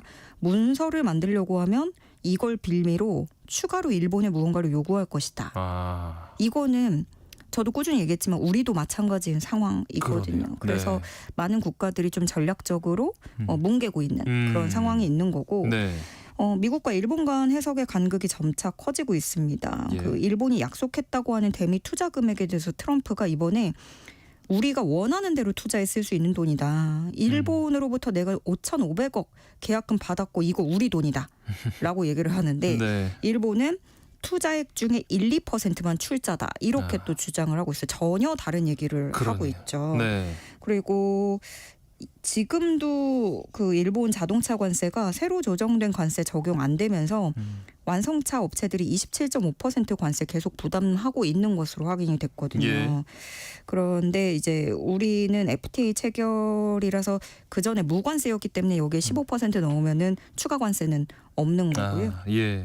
또 미국하고 인도 간의 갈등도 좀 주목할 만한데요. 네. 최근에 트럼프가 그 인도의 러시아 원유 수입하고 관세 이슈를 강하게 문제 삼고 있습니다. 네. 그래서 인도산 제품에 25% 관세 부과를 발표했고 관계가 급격히 안 좋아졌어요. 네. 네. 근데 25%가 이게 플러스 된 거라서 최종은 50%가 되는 거거든요. 네. 근데 이게 인도하고 미국 그 분위기가 단순히 무역 조건 이상의 문제가 되는 모습이에요. 네. 네. 둘 다 되게 강대국이고 큰 나라잖아요. 네. 인도 태평양 지역에서 중국 견제를 위한 쿼드도 결속력이 약화할 수 있다는 우려도 나오고 있습니다. 네. 끝날 듯 끝나지 않는 관세 이야기가 계속되고 있습니다. 자, 그리고 베트남 공산당 또럼 서기장이 이재명 대통령 초청으로 11년 만에 한국을 국빈 방문한다고요? 네, 공산당 총서기는 베트남 국가 최고 실권자입니다. 네. 그래서 뭐 그 베트남의 정상이라고 할 수 있죠. 네. 우리 새 정부 출범 이후에 외국 정상이 방한하는 건 이번이 처음이고요. 그리고 예. 또 베트남 공산당 서기장이 우리나라 오는 것도 11년 만입니다. 네. 이제 두 정상은 원자력 발전, 고속철도, 방위산업 등 포함해서 문화예술 산업 분야에 대해서도 두루두루 논의할 예정인데요. 네. 우리나라 아시다시피 베트남의 최대 투자국이죠. 네. 삼성전자 비롯해서 여러 기업들이 진출해 있고 특히 지금 베트남이 트럼프의 그 상호관세를 20% 달하게 이렇게 네네. 높게 받았거든요. 예. 그리고 우리 기업도 거기 베트남 공장에 있으면 그렇게 또 영향을 받기 때문에 그렇죠. 그렇죠. 이 부분에 대해서 관련 대책이 필요한 만큼 이런 얘기도 오갈 것으로 보여지고요. 네. 그리고 또람 총서기가 이번에 오면서 주요 기업 총수들하고 연쇄 회동도 진행하는 것으로 알려졌습니다. 네. 이번에는 삼성 비롯해서 현대차, SK, LG 등 베트남 현지 사업장 두고 있는 기업 총수들하고 만나서 투자 계획이나 인센티브 제공 방안 등을 논의할 것으로 보여집니다. 네. 마지막으로 국민의힘 소식입니다. 국민의힘 전당대회 예비 경선에서 후보가 이제 4명으로 추려졌네요. 네. 어저께 그저께 이틀 걸쳐서 국민의힘이 예비 경선 진행을 했습니다. 책임당원 투표 50%, 국민 여론조사 50% 이렇게 들어갔는데 네. 4명 결정 본선 진출자가 결정이 됐고요. 네. 근데 후보간의 순위와 득표율은 공개하지 않았습니다. 이게 네. 경선 도중이어서 영향을 끼칠 수 있기 때문에 네. 그런 거는 공개하지 않고 이름만 가나다 순으로 밝혔고요. 결론적으로 본선에는 김문수, 안철수, 장동혁, 조경태 후보 이렇게 4명이 진출하게 됐고요. 네. 당내 중도 표심을 공략하고 나섰던 주진우 의원은 탈락했습니다. 네. 오늘의 뉴스 여기까지 하겠습니다. 지금까지 조현정 시사평론가와 함께했습니다. 고맙습니다. 네, 고맙습니다.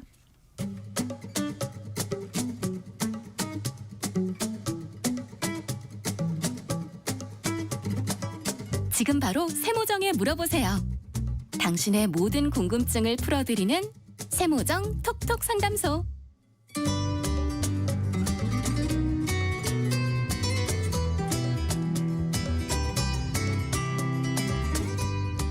오늘도 참을 이인을 새기며 육아서를 뒤적이고 계실 이 시대 엄마 아빠를 위한 시간입니다. 세모정 톡톡 상담소 우리 아이는 왜? 소아청소년 정신건강의학과 정연경 전문의와 함께합니다. 안녕하세요. 안녕하십니까. 자, 오늘은 어떤 얘기 해볼까요? 네, 지난 시간에는 엄마표, 아빠표 학습에 대해서 얘기를 해봤는데요.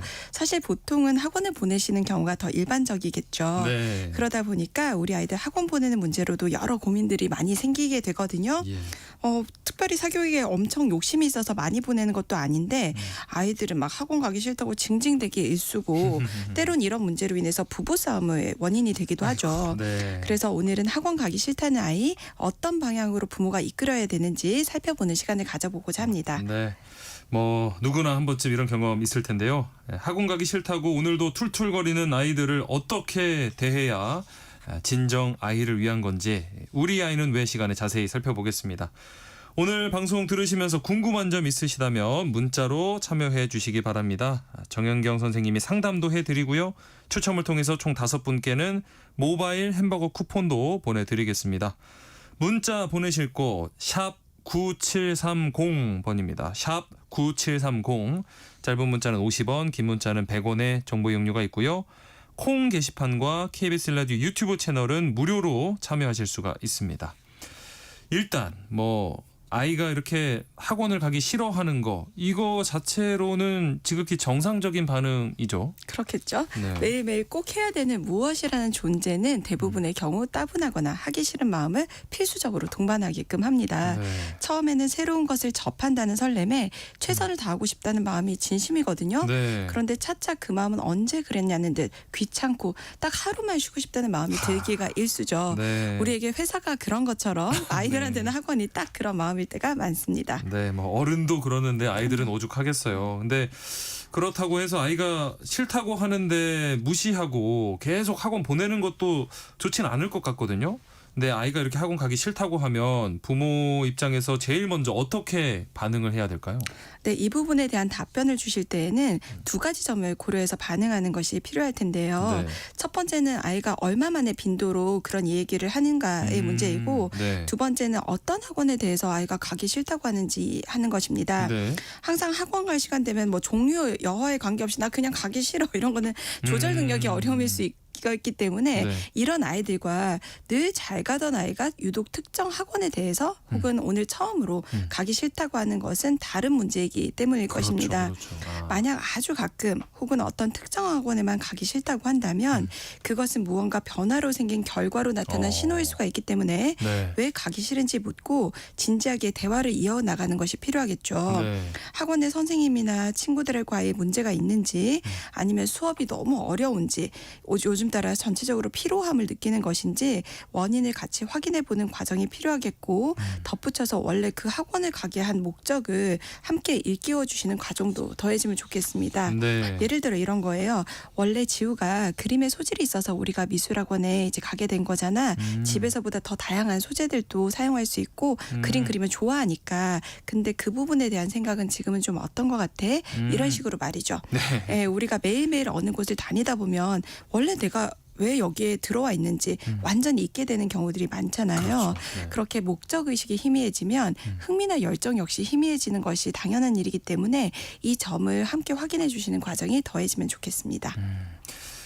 저만 해도 어릴 때 생각해 보면은 이렇게 딱히 막 큰 이유가 있었던 것 같지는 않거든요. 그냥 공부하기 싫다, 힘들다 이런 이유가 많을 것 같은데요. 네, 제가 이래저래 많은 말씀을 위해 드렸습니다만 사실 가기 싫다고 할 때 가장 흔히 듣게 되는 아이들의 사정은 그냥 힘들어, 몰라 그냥 가기 싫어 이게 최고 많습니다. 네. 이것이 당연한 게요. 정말 귀찮아서 가기 싫은 게 제일 큰 이유거든요. 그렇죠. 네. 뭔가를 시간에 맞춰 의무적으로 해야 된다는 사실 자체는 그것이 설거지나 식사 준비든 아니면 직장 출근이 되었든 언제든지 하기 싫다라는 반발심과 피로감을 낳게 만들어요. 네. 성인인 우리도 그러한데 아이들의 경우에는 뇌의 전두엽이 아직 미성숙하기 때문에 참을성이 더욱 부족합니다. 네. 또 체력도 아이들이 원래 우리보다 무조건 부족해요. 네. 놀 때 잘 놀던데요 이러시는데 아이들은 성인에 비해서 도파민에 대한 반응성이 좋아서 도파민 회로를 자극하는 노는 것에 대해서는 어른보다 훨씬 오랫동안 쥐어짜내서 견딜 수 있는데요. 네. 그렇지 않은 대부분의 공부, 악기, 체육 이런 영역에 대해서는 체력 자체가 우리보다 못합니다. 네. 등산도 우리들은 그냥 하는 걸 애들은 헥헥거리잖아요. 그래서 학교 갔다가 학원까지 다 다니는 스케줄 자체가 아이들한테 신체적으로 피로하기가 쉽다는 점을 우리가 잊고 있는 경우가 많지만 꼭 잊어서는 안 될 것 같고요. 네. 그러다 보니 왜 학원 가기 싫냐는 질문에 그냥 힘들어, 그냥 싫어, 피곤해서 가기 싫어라는 말이 어쩌면 당연할 수도 있죠. 그 말이 그냥 나오는 게 아니라 진짜 힘들어서 그러게요. 나오는 말일 수 있다는 것 같아요. 생각해 보니까 요즘처럼 이렇게 더운 날에 아무리 셔틀 타고 다닌다고 해도 학원 왔다 갔다 하는 게 쉽지는 않겠다 싶은데 만약에 이렇게 체력적인 문제가 원인이라고 판단이 되면 조금 학원을 줄여주는 것도 도움이 될까요? 근데 조정을 해주는 게 조금 필요할 것도 같아요. 왜냐하면 학원이라는 곳이 교과가 됐던 예체능이 됐던 어디 가서 뭐 누워있다 쉬다 오는 뭐 호텔 같은 곳이 아니거든요. 그렇죠. 계속해서 움직이거나 바른 자세로 앉아서 해야만 하는 곳인데 네. 이것만 해도 힘든데 왔다 갔다 차 안에서 이동하고 하는 것도 사실 일이거든요. 네. 왜냐하면 아이들의 뇌는 전정기관 이것이 성숙하지가 못해서 우리보다 원래 멀미도 많이 해요. 그래서 차 타는 것 자체가 우리보다 힘들게 느껴질 수 있기 때문에 셔틀을 타고 셔틀 기다리고 수업 듣고 이 더운 날에 그렇게 돌아다니는 것 자체가 피로감이 훨씬 높아질 수 있죠. 이제 네. 부모님들이 흔히 하시는 말씀이 피아노학원 놀러 가는 거잖아. 뭐 운동하러 놀러 가는 거잖아. 근데 그렇지만은 않고요. 네. 또 학원 스케줄 때문에 밥 시간이 요일마다 서로 다르게 되는 일은 뭐 흔하고 네. 차 뒷좌석에서 도시락처럼 먹는 경우들도 요즘에는 심심찮게 있거든요. 네. 그런데 이런 것들이 아이들 체력에 큰 영향을 줄 수 있는 요소이기 때문에 식사 시간이 아이들 체력에 혹시 악영향을 미치고 있지는 않은지 한 번쯤은 확인해 보는 것도 필요할 것 같습니다. 그러면 이런 경우는 어떨까요? 만약에 아이가 뭐 유독 이 체육 활동에 좀 어려움을 겪어서 뭐 줄넘기 학원이나 뭐 농구 교실 이런 데 보내는데 아이 입장에서는 자기가 잘 못하니까 더 흥미가 없을 수 있잖아요. 그래서 가기 싫다고 할 때 안 보내는 게 정답일까요? 아니면은 부모님 입장에서는 좀 그런 부분을 채워주고 싶으니까 억지로라도 좀 보내야 될까요? 네, 저는 이제 조금 노하우를 살려가지고 네. 보내는데 조금 아이한테 맞춤형인 곳으로 좀 선택하는 게 필요하다고 생각을 하는데 왜냐하면 학원은 특기를 살려주기 위해서도 가는 곳이기도 하지만 부족한 부분을 사적인 비용과 시간을 들여서 보완해주기 위해서도 선택하는 곳이죠. 그렇죠. 예, 그런데 우리가 잘하는 걸 매일매일 하라고 그래도 진짜 하기 싫은데요. 못하는 걸 매일매일 하라 그러면 너무 하기 싫을 것 같아요. 그렇죠. 그 마음이 아이들도 다르지 않기 때문에 못하는 부분을 보완해주는 학원은 당연히 가기 싫어하고 그런데 그럴 때는 유명하고 잘한다고 소문난 선생님 무슨 학원 이런 데보다는 네. 소규모나 1대1 레슨이 가능하거나 아니면 선생님 분위기 자체가 따뜻하게 기다려주는 분위기가 있는 것이 좋을 수 있겠죠. 네. 제가 어렸을 때 바이올린을 배우긴 했는데 너무 못했어요. 네. 근데 그때 동네에서 못하기 때문에 저희 어머니께서는 제일 잘하는 선생님한테 그렇죠, 데려다 그렇죠. 주셨거든요. 네. 근데 그 선생님께서는 잘하는 아이들을 많이 보시다 보니까 못하는 저한테는 소리 지르시고 막 친구랑 비교하고 저한테만 숙제 100개씩 내주고 제가 하는 모양을 미러링 한다고 하시면서 막 아이고, 보여주셨는데 아이고. 그게 조롱으로 느껴져서 더욱 주눅 들어서 그냥 끊어버렸거든요. 네, 네. 그래서 교과든 예체능이든 뭔가 부족해서 가게 되면 안 그래도 이미 자신감 없는 상태로 가는 경우이기 때문에 그때는 작은 자신감마저도 소멸되지 않는 분위기의 교수법이 네. 보통 필요하겠습니다. 그 얘기를 듣고 보니까 이것도 궁금한데 그러면 학원을 보낼 때 아이가 좀 흥미있어하는 과목 위주로 보내는 게 좋을까요? 아니면 부족한 부분을 좀 채우는 데 집중하는 게 좋을까요? 네, 사실 뭐 밸런스 게임이겠죠. 네. 그래서 중요한 건 원하는 것만 다 할 수 있는 것이 아니라는 사실을 아이도 분명히 알아야 한다는 점입니다. 학원은 사교육이에요. 네. 나라의 지원을 일절 받지 않는 그래서 우리 부모가 힘들게 번 돈의 상당수를 직접적으로 투자해야 되는 곳입니다. 그렇죠. 아이가 원하는 걸 다 살 수 없는 것처럼 사교육도 아이가 원한다고 다 할 수 있는 것 아니고요. 그렇게 못 해주신다고 너무 가슴 아파하실 일도 아닙니다. 네. 우리가 전부 뭐 겨울이면 스키 타고 봄 가을이면 골프 치고 그렇게 살지는 않지 않습니까? 네, 네. 예, 비용과 시간이 많이 투입되는 일이기 때문에 원한다고 다 할 수 있는 것이 아니고 꼭 필요하거나 했을 때 효용이 얼마나 되는지 그리고 얼마나 내 마음은 진지한 마음으로 임하고 있는 것인지에 대해 고민이 반드시 부모도 아이도 함께 필요합니다. 그러면요, 뭐 평소에 이렇게 잘 다니던 아이가 오늘따라 유독 학원 가기 싫어요. 오늘만 안 가면 안 돼요. 막 이렇게 말을 하면 어떻게 해야 될까요? 저 같은 경우도 어릴 때 떠올려 보면 하루 이렇게 수업 빠졌을 때 참 행복했던 기억이 있거든요. 그래서 그냥 엄마 아빠 입장에서 그래 방학인데 하루 가지 마 이런 생각이 들 것도 같아요. 예, 항상 네. 잘 다니던 아이가 오늘따라 정말 가기 싫다고 얘기한다면 그리고 이유를 물었을 때 뭐 인간관계 문제라든지 수업 문제 뭐 이런 것들이 아니고 그냥 우리가 문득 오늘은 휴가 쓰고 싶은 것처럼 네네. 그저 한 번쯤 소소한 일탈 아닌 일탈을 하고 싶어서 그런 것이라면요. 네네. 뭐 한번 허락해 주시고 대신 그 과정과 결과도 스스로 책임지고 확인해 보는 기회로 삼아 주시면 좋을 것 같아요. 네. 예를 들면 그래 오늘은 그럼 한번 쉬어보자. 대신 선생님께는 솔직하게 너가 오늘 가기 싫어서 가지 않는다고 미리 말씀을 드리자라는 식으로 안내를 해서 아하. 핑계대지 않는 연습을 시키는 것이 필요하겠고요. 예. 그다음에 또 오늘 안 간 것에 대해서는 보충 수업이 있을 텐데 그 부분을 그럼 다음에 추가적으로 해보면서 제 시간에 끝내는 거랑 가끔 빠지면서 보충하는 것의 차이를 한번 확인해보자. 이런 식으로 결과에 대한 책임도 스스로 지게 하는 연습을 하는 것이 필요합니다. 학원을 빠지는 것도 어떤 배움의 한 과정, 교육이 될 수 있는 거네요. 그렇죠. 부모님 입장에서는 뭐 우리 아이만 이렇게 공부에 너무 흥미가 없는 것 같아서 좀 걱정이 될 수도 있을 것 같은데 이럴 때 뭐 학원 다녀오면 뭐 게임을 시켜준다고 한다든지 뭐 시험 점수 잘 나오면 이거 사줄게라고 한다든지 이런 보상 제시하는 방법 아이에게 좀 도움이 될까요? 아니요. 이런 보상을 통한 학습법은 아하. 크게 세 가지 이유에서 좋지가 않는데요. 네. 첫 번째는 공부라는 것이 나쁜 것이라는 인식을 하게 해줘요. 네. 얼마나 별로인 일이면 저렇게 꼬셔서 할 만큼일까라는 인식을 주게 하고요. 그다음에 두 번째는 아이 학습에 부모가 절절매는 모습을 보여주는 양상이 되기 때문에 좋지 않습니다. 우리 부모가 얼마나 원하는 게 내 숙제면 저렇게 좋은 게임 같은 걸 숙제에 끝나고 해준다고 하지? 이렇게 인식되게 되면 공부하는 자녀가 상전이 되어버리게 되어요. 네. 그래서 공부한다 그러면 다 봐주게 되는 그런 결과가 점점 만들어질 수 있기 때문에 좋지 않습니다. 예. 우리 부모들조차 공부는 그저 괴로운 것이라고 오해를 하곤 하는데요. 네. 근데 한번 생각해 보세요. 아프리카 오지 이런 데 자원봉사자분들이 가셔서 학교 같은 거 지어주고 하면 아이들이 배우고 싶어가지고 교실 밖까지 막 빽빽히 써서 듣고 이런 모습들 보셨잖아요. 네, 네. 그리고 사실 이전에는 정말 상류 계층들만 배울 수가 있어서 그렇지 못한 계층들은 그걸 부러워해서 몰래 공부하고 그랬단 말이죠. 그렇죠. 그래서 공부는 괴롭고 나쁜 것이라는 이미지는 생각보다 선입견이 너무 많이 들어간 부분일 수 있음을 부모님께서 먼저 한번 생각해 보셔 주세요. 네. 그리고 마지막으로 이 점이 진짜 문제인데요. 숙제 다 하고 게임하게 해주면요. 숙제 내용의 완성도가 되게 별로일 수 있어요. 네, 그저 그렇네. 게임하기에 급급해서 네. 대충 결과만 풀어놓고서는 그게 또 습관이 되고 그 대충한 결과로 부모랑 싸우게 되죠. 너 이게 한 거냐? 너 이렇게 하면 오늘 게임 못한다? 그러면 애는 다 했는데 왜 게임 못하게 해? 뭐 이렇게 되기 십상이거든요. 네. 그래서 좋지 않은 방식입니다. 그리고 이제 보상의 규모도 점점 커져야 되겠네요, 이게. 아유, 그렇죠. 예를 들어 수학 100점 맞으면 휴대전화 사줄게 이런 것들도요. 네. 잘 되면 뭐 좋기는 한데 좋다고 하더라도 문제는 앞으로 그러면 얼마까지 어디까지 해주시냔 말이죠. 휴대전화 이런 거 들어요. 못해도 100만 원짜리인데 아, 그렇죠. 수학 100점은 솔직히 자기가 해서 자기가 뿌듯하고 그것만으로도 만족스러운 것이라고 배워야 되지.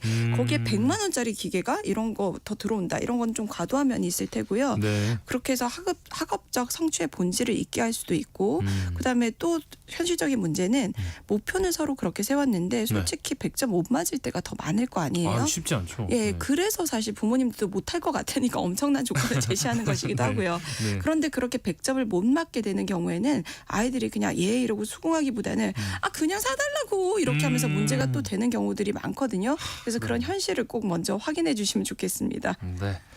자, 오늘은 학원 가기 싫다는 아이와 씨름 중인 부모님들을 위한 이야기 나눠봤는데요. 관련해서 궁금한 점 있으신 분들 문자 보내주시면 소아청소년 정신건강의학과 정연경 전문의가 상담해 드리겠습니다. 계속해서 문자 보내주시기 바랍니다. 량현량하의 학교를 안 갔어 듣고 상담으로 이어가겠습니다. 네, 오랜만에 들었습니다. 량현량하의 학교를 안 갔어 듣고 왔고요. 그 사이 들어온 문자 살펴보겠습니다.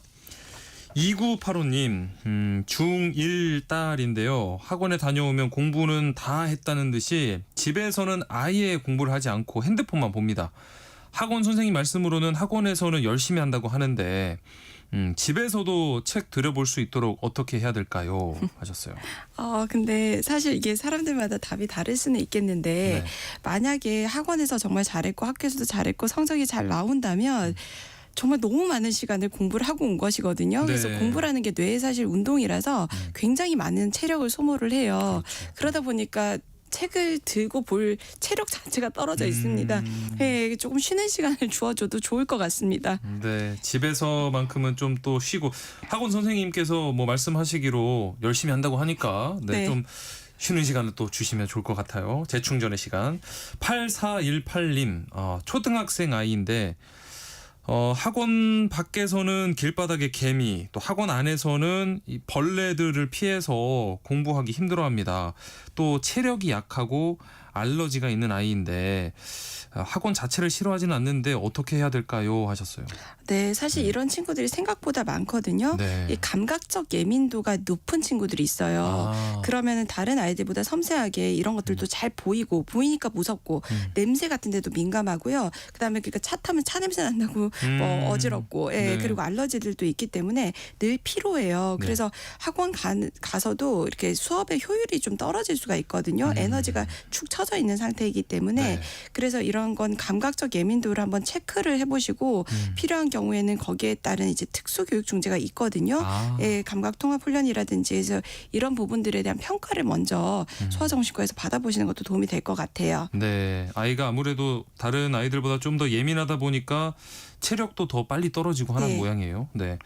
6341님, 지금 유치원 다니는 7살 남자아이인데 피아노, 한글 공부방, 언어 치료 이렇게 3개 학원이라고 할까요? 네, 3곳을 다니고 있는데 공부방은 가기 싫다고 합니다. 어떻게 해야 될까요? 하셨어요. 네, 그 언어 치료를 받고 있다고 하면 언어가 조금 또래에 비해서 느릴 텐데 네. 언어가 모든 학습에 사실은 거의 근간이 되거든요. 그렇죠. 그러다 보니까 그 언어가 느린 아이들이 학습의 난이도가 조금 더 거기에 맞춰서 낮춰져야 되는 경우들이 있는데 네. 지금 하는 공부방의 공부 수업 수준이 너무 그냥 학년에만 맞춰 있지 우리 아이들한테는 안 맞춰져 있는지 확인이 필요하고 네. 그래서 조금 가능하다면 그 아이에 맞춰서 조금 수준을 낮춰서 흥미를 잃지 않게 하는 것이 필요할 것 같습니다. 아무래도 좀 아이가 어려워한다면 지금은 언어 치료에 조금 더 집중을 해주고 나중에 때가 됐을 때 한글 공부방을 한번 보내보시면 좋을 것 같네요. 7165님께서는 약간 조언을 주셨는데 50대 후반이라고 말씀을 해주셨고요. 애들 학원 죽어라 보내도 차후에는 자기 하고 싶은 거 하더라고요. 학원 보내더라도 그냥 애들 하고 싶은 거 보내주세요 하셨거든요. 맞는 말입니까? 그러게요. 예, 그래서 그런데 또 어떻게 생각하면 같은 맥락이긴 한데 자기가 하고 싶은 거 결국 다 할 거니까 어릴 때는 또 다양한 경험을 부모님이 약간 가이던스를 주는 것도 좋을 것도 같고요. 네. 그래서 그 상황별로 조금 플러스 마이너스 해주면 좋을 것 같습니다. 저도 어릴 때 보면은 저는 굉장히 다양한 학원들을 짧게 다녔었거든요.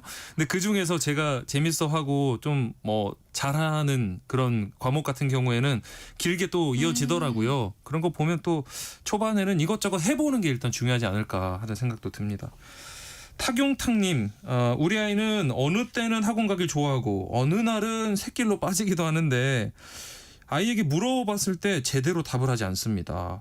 제가 학원에 가서 한번 상담을 해보는 게 도움이 될까요? 하셨거든요. 네, 먼저 학원에 상담을 해보시는 거는 기본적으로 좋은 일이겠고 네. 그 어딘가를 뭔가를 의무적으로 한다 그랬을 때는 내 컨디션이 어땠든 그런 것들을 극복하면서도 해야 되는 것들 이런 것들을 배우는 과정이 굉장히 필요해요. 네. 우리도 뭐 좀 그 전날 컨디션이 너무 안 좋고 늦게 잤다 하더라도 아침에 병원 저기 어디야 출근을 하고 나잖아요. 네. 죄송합니다. 그래서 이런 그 의무감들을 아이들이 배우는 것이 제1 원칙이기 때문에 네. 학원에도 원인을 물어보시고 그리고 또 아이랑도 이 부분에 대해서는 정확한 규준을 마련해 주시는 것이 좋겠습니다. 네. 자, 오늘 문자 상담 여기서 마무리를 하고요. 이분들 가운데 2985님, 8418님, 6341님께는 모바일 햄버거 쿠폰 바로 보내드리고요.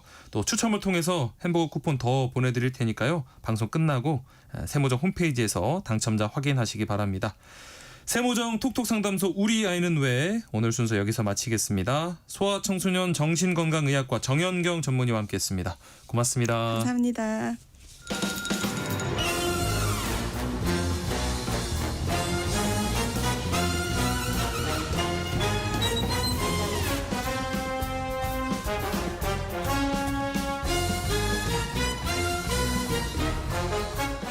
목요일 공연을 소개하는 시간입니다. 라디오 객석 일열 목공소 공연 제작사랑 안영수 대표와 함께합니다. 안녕하십니까? 예, 안녕하십니까. 목공소 사장 안영수 인사드리겠습니다.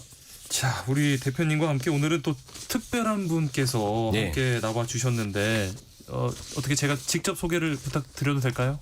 네. 안녕하세요. 저는 이번에 뮤지컬 브로드웨이 42번가에서 패기 소여 역을 맡아서 열심히 공연 중인 뮤지컬 배우 유낙원이라고 합니다. 와, 반갑습니다. 대표님께서 오늘 아주 특별한 분을 모셔오셨습니다. 네, 뭐 제가 2주에 한 번씩 공연 소개하는데 제 소개만으로는 항상 좀 아쉽기도 하고 그런 마음이 좀 들거든요. 그래서 네. 오늘 소개해드릴 공연이 브로드웨이 42번가라는 공연인데 아하. 저희 회사가 이제 마케팅도 참여하고 있고 예. 그래서 이제 윤하건 배우한테 부탁을 했죠. 그랬더니 흔쾌히 출연에 응해 주셔서 같이 나오게 됐는데 오늘 제가 좀 늦어서 혼자 김밥 먹고 들어왔어요. 어떡해. 네. 새우김밥을 또 혼자 네, 김밥. 맛있게 먹었습니다. 맛있게 드셨어요. 윤하건 배우님은 오늘 처음 이제 뵙는데 네. 소감이 어떠실까요? 또 저도 이렇게 KBS 라디오는 또 처음이어가지고 야. 또 영수 대표님께서 불러주셔서 너무 감사드리고 네. 또 제가 참여하는 공연을 또 홍보하러 나올 수 있어서 너무 설렙니다. 설레네요. 네. 예. 긴장하지 마시고 네. 편하게 말씀해 주시면 되겠고요. 오늘 소개해드릴 작품이 뮤지컬 브로드웨이 42번가인데 우선 대표님 어떤 작품인지 들어볼까요? 예, 그 배우분 모셨으니까 저는 오늘 웬만하면 짧게 하겠습니다. 네. 제가 소개하자면 엄청 할 얘기가 많은 공연이긴 하거든요. 네. 제가 이 공연에 우리나라 초연 때부터 함께 했었었고 네, 그래서 저한테는 굉장히 의미가 있는 공연인데 네. 짧게 말씀드리자면 이 작품이 이제 1996년도에 우리나라에서 처음 공연된 작품인데 와. 바로 이 작품이 브로드웨이 뮤지컬과 우리나라가 정식으로 라이센스를 맺은 첫 번째 공연입니다. 아하. 그리고 이 공연 때문에 약간 이때 삼성영상사업단이라는 곳에서 투자를 하면서 공연이 한번 이렇게 확장되는 계기, 뮤지컬이 우리나라에서 확장되는 계기가 됐었던 그런 작품입니다. 네. 네. 진짜 짧게 요약을 해서 말씀을 해주셨는데 네. 이 작품이 진짜 우리나라 이 뮤지컬 변천사에서도 굉장히 네. 의미 있는 작품인 것 같은데 네. 그렇다고 하니까 또 공연 내용이 굉장히 네. 궁금한데요. 내용도 엄청 짧게 말씀드리겠습니다. 간단히 말씀드리면 뮤지컬 배우의 성공기를 다룬 작품이라고 할 수 있는데 네. 내용 간단히 말씀드릴게요. 줄리안 맛이라는 이제 연출가가 운영하는 극단이 있어요. 네. 그게 배경이 1920년대인가요? 낙원 배우님 그죠? 예. 그런 극단이 있는데 이 공연에 오디션이 펼쳐집니다. 네. 오디션에 많은 배우들이 이제 오디션을 보러 오는데 이때 윤하건 배우가 연기하는 패기 소요라는 친구도 저기 이제 미국의 시골에서 오디션을 보러 온 캐릭터인 거죠. 네. 이제 근데 생각보다 탭댄스가 너무 실력이 훌륭해서 오디션에 조금 늦었는데도 불구하고 이 극단에 참여를 하게 돼요. 특혜를 받은 거죠. 그만큼 실력이 출중했다. 네. 이제 그렇게 공연을 연습하던 중에 당시 최고의 탑스타 여주인공이 이제 도로시라는 그 배역이 있는데 네. 이 도로시랑 패기 소요 사이에 이제 묘한 오해가 조금씩 생기기 시작합니다. 정말 말 그대로 오해거든요. 네. 그러면서 이제 그 어떤 그 공연 연습을 하는 와중에 1막 끝에 정도의 이 패기 소요 때문에 도로시가 부상을 당하게 되죠. 아하. 네. 이러면서 이제 여기에 대한 책임을 묻고 패기 소요가 공연을 포기하고 고향으로 돌아가려고 하는데 아까 그 이 탭댄스 실력 그다음에 이 배우들과의 어떤 관계 이런 것 때문에 줄리안 맛이 연출가와 함께 모든 배우들이 가서 패기 소요를 설득해서 다시 데리고 들어오고 그 도로시가 부상당한 그 자리에 이제 막 신인으로 데뷔한 패기 소요가 주인공으로 데뷔하게 되는 네, 그야말로 아주 그냥 관객들 입장에서는 시원하게 볼 수 있는 그런 작품이다. 이렇게 말씀드릴 수 있을 것 같습니다. 맞습니다. 맞습니까? 네, 맞습니다. 근데 이제 대표님께서 말씀해주신 내용들 안에서도 정말 다양한 이야기들이 더 있는데요. 네. 예를 들면 그 오해가 있었다던 도로시와 패기 소요의 관계에서도 아주 따뜻한 감동 스토리가 오해가 풀리는 그런 내용들이 있고요. 예. 그리고 또 앙상블 분들이 나오는 장면들에서도 뮤지컬 배우들의 어떻게 보면 현실적인 어떤 그런 소소한 이야기들 네. 또 많이 담겨 있고요. 그리고 떠오르는 신의 스타 빌리 로러라는 역할도 웃음과 싱그러움을 더 해주고요. 또 매기 존스와 버트 선배님들의 케미가 또 아주 재미있는 그런 공연입니다. 네. 우리 대표님께서 윤하건 배우에게 이렇게 시간을 더 할애해 주시려고 굉장히 빠르게 막 말씀을 해주셨는데 네. 조금 아직은 긴장 약간 하신 것 같거든요. 긴장한 것보다 네. 대기 시간에 대기실에서 저희가 드린 대본에다가 혼자 엄청난 것들을 많이 적었어요. 지금 그러니까. 뒤에 얘기했었던 이런 역할들의 소개를 본인이 적은 겁니다. 그러니까 따로 빽빽하게 지금 적어 오셨어요. 그리고 이제 대본을 무대 위에서 연기할 때는 자기의 언어로 멋지게 연기를 하거든요. 그렇죠, 그렇죠. 지금은 누가 봐도 자기 방금 적어놓은 거를 나 지금 읽고 있어요 하는 느낌을 했는데 이 순수함이 무대 위에서도 보여져요. 아, 긴장 좀 푸시라고. 순수함으로 또 잘 말씀해 주셔서. 그러니까 자랑 한마디 해주세요, 이낙원 배우. 윤하건 배우요. 네. 윤하건 배우 저 처음에 그 소극장에서 그 굉장히 작은 역할 했을 때부터 제가 봤거든요. 근데 제가 봤었던 많은 배우들 중에서 평상시에 보였던 순수한 모습에서 무대 위에 올라갈 때 분장을 했을 때 딱 바뀌는 이 격차가 굉장히 큰 배우입니다. 예. 그래서 브로드웨이 42번가에 공연한다고 이제 패기소의 주인공으로 딱 올라와서 탭을 출 때 보면은 아우라가 경력이 아주 많은 배우가 아닌데도 아우라가 쫙 펼쳐져서 지금도 박수를 가장 많이 받는 배우입니다. 네. 어떻게 보면 약간 메소드일 수도 있을 것 같은데. 맞아요.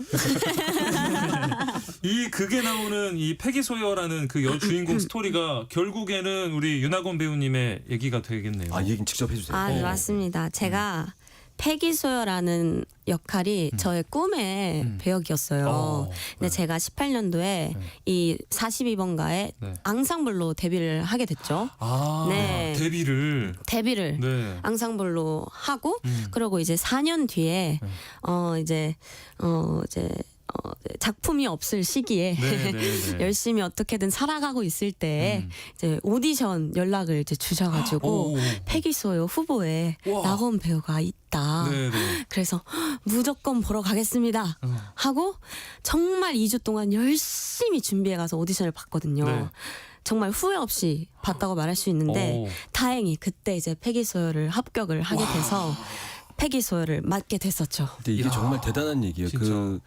요즘 같은 이런 시장에 뮤지컬 대극장 뮤지컬의 여성 주인공 자리를 아직 인지도가 많이 알려지지 않은 배우를 이 공연에 나오는 드라마처럼 앙상블로 했었던 배우한테 기회를 줘서 실력으로 딱 뽑는 제작사가 별로 없거든요. 근데 낙원 배우가 그걸 해낸 겁니다. 실제 극 중에 패기 소여처럼 실력으로 출중한 실력으로 그냥 자리를 거머쥐었어요. 그렇죠. 근데 이제 패기 소여는 극 중에서는 시골에서 올라온 어떤 오디션 보는 신인이라면 낙원 배우는 지금 현재 공연하고 있는 샤롯데 시어터랑 가까운 잠실에 살고 있지만 네, 맞습니다. 그런 부분은 좀 다르긴 한데 근데 이 성장 스토리는 같다. 네, 맞습니다. 그렇게 다시 만나서 이제 올해 데뷔 7주년이 되셨다고 하니까 또 감회가 새로우시겠어요.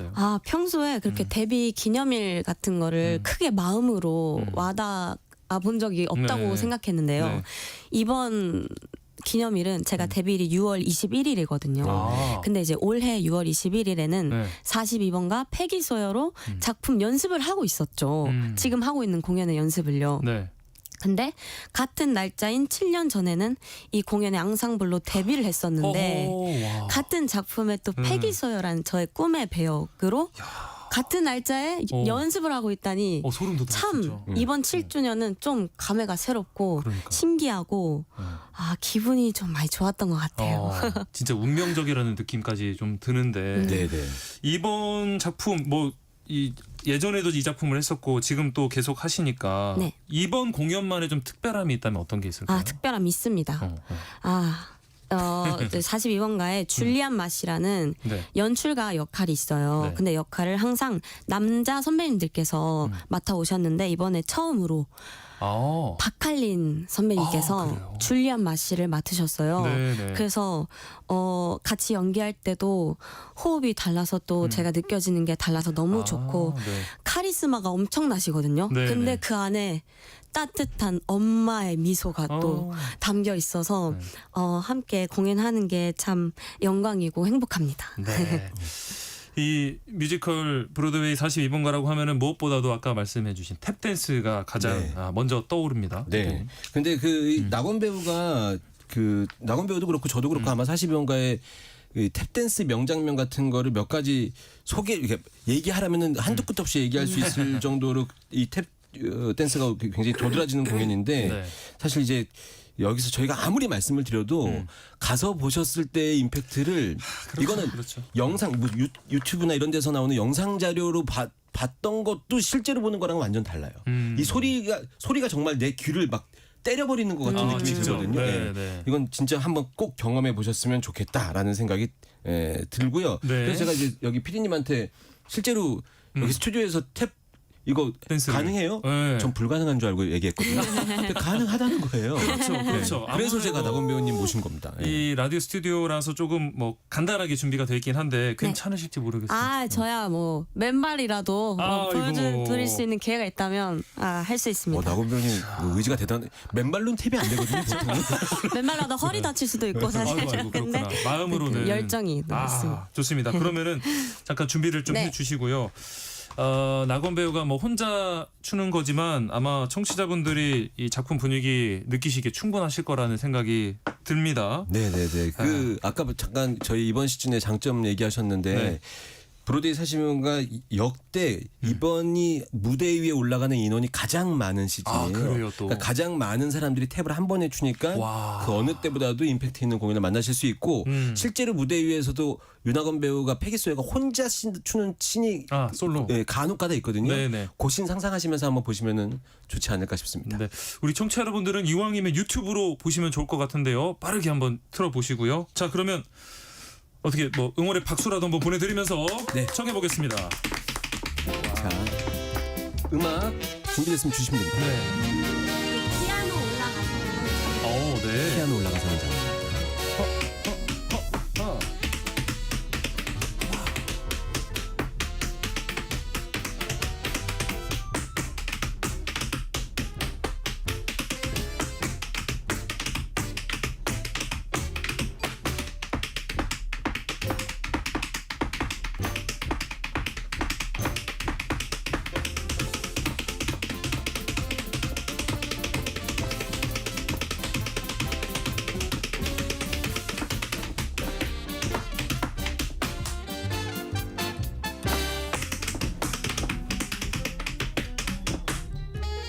이 남자분들이 함께 쳐주시나요? 남자분들이 함께 쳐주시면 네.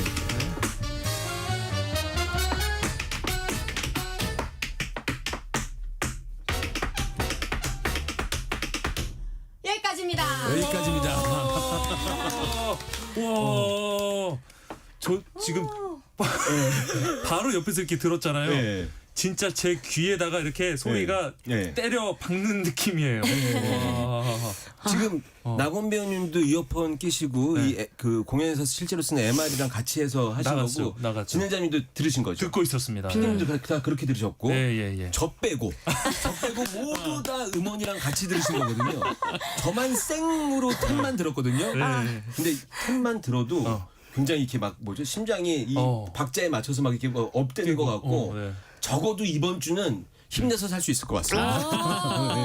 에너지를 주는 탭댄스. 너무 진짜 강렬하게 저한테 다가왔고 그리고 이 발뿐만 아니라 팔과 손끝까지 이렇게 탁 사용하시는 모습이 너무 아름다웠어요. 또 무대에서 보면 제가 더 또 에너지를 더 발산할 수 있기 때문에 많이 보러 와주세요. 그리고 40년가 특징이 의상이 굉장히 화려합니다. 그래서 이 춤과 함께 의상이랑 같이 보시면 훨씬 좋을 만한 신들이 많이 있습니다. 이 뭐 탭댄스에 대해서 조금 뭐 소개를 가볍게 해주실 수 있을까요? 41번가의 탭댄스 명장면 우리 하나씩 그럼 말씀을 드리죠. 그럴까요?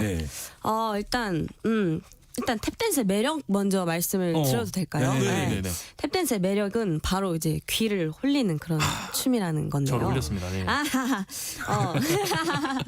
네, 탭댄스는 단순한 춤을 넘어서 몸으로 연주하는 음악이라고 합니다.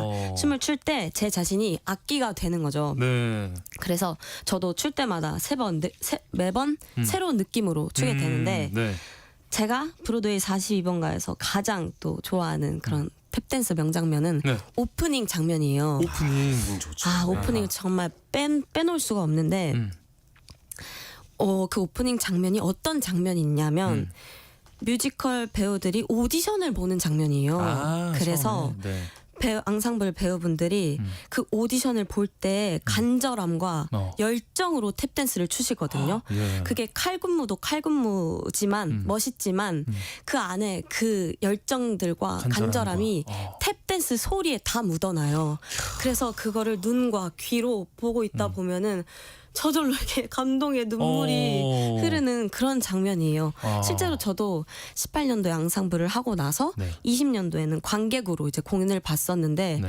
그때 오프닝 장면을 보면서 엄청 눈물을 많이 흘리면서 봤던 기억이 있습니다. 네. 흔히들 이게 연기를 잘 못했을 때 발연기라고 하는데 여기서 발연기는 뛰어난 연기를 얘기하는 거예요. 맞습니다. 여기는 공연 시작하자마자 커튼이 올라가면 발부터 보입니다. 맞아요. 발이 항상 제일 먼저 나옵니다. 그 오프닝이 발부터 나오는데 그게 굉장히 임팩트가 있고요. 네. 그 오프닝만 딱 보시면은 내가 낸 그 티켓 금액 하나도 아깝지 않은 경험. 그리고 이제 중간에 머니씬이라고 있거든요. 네.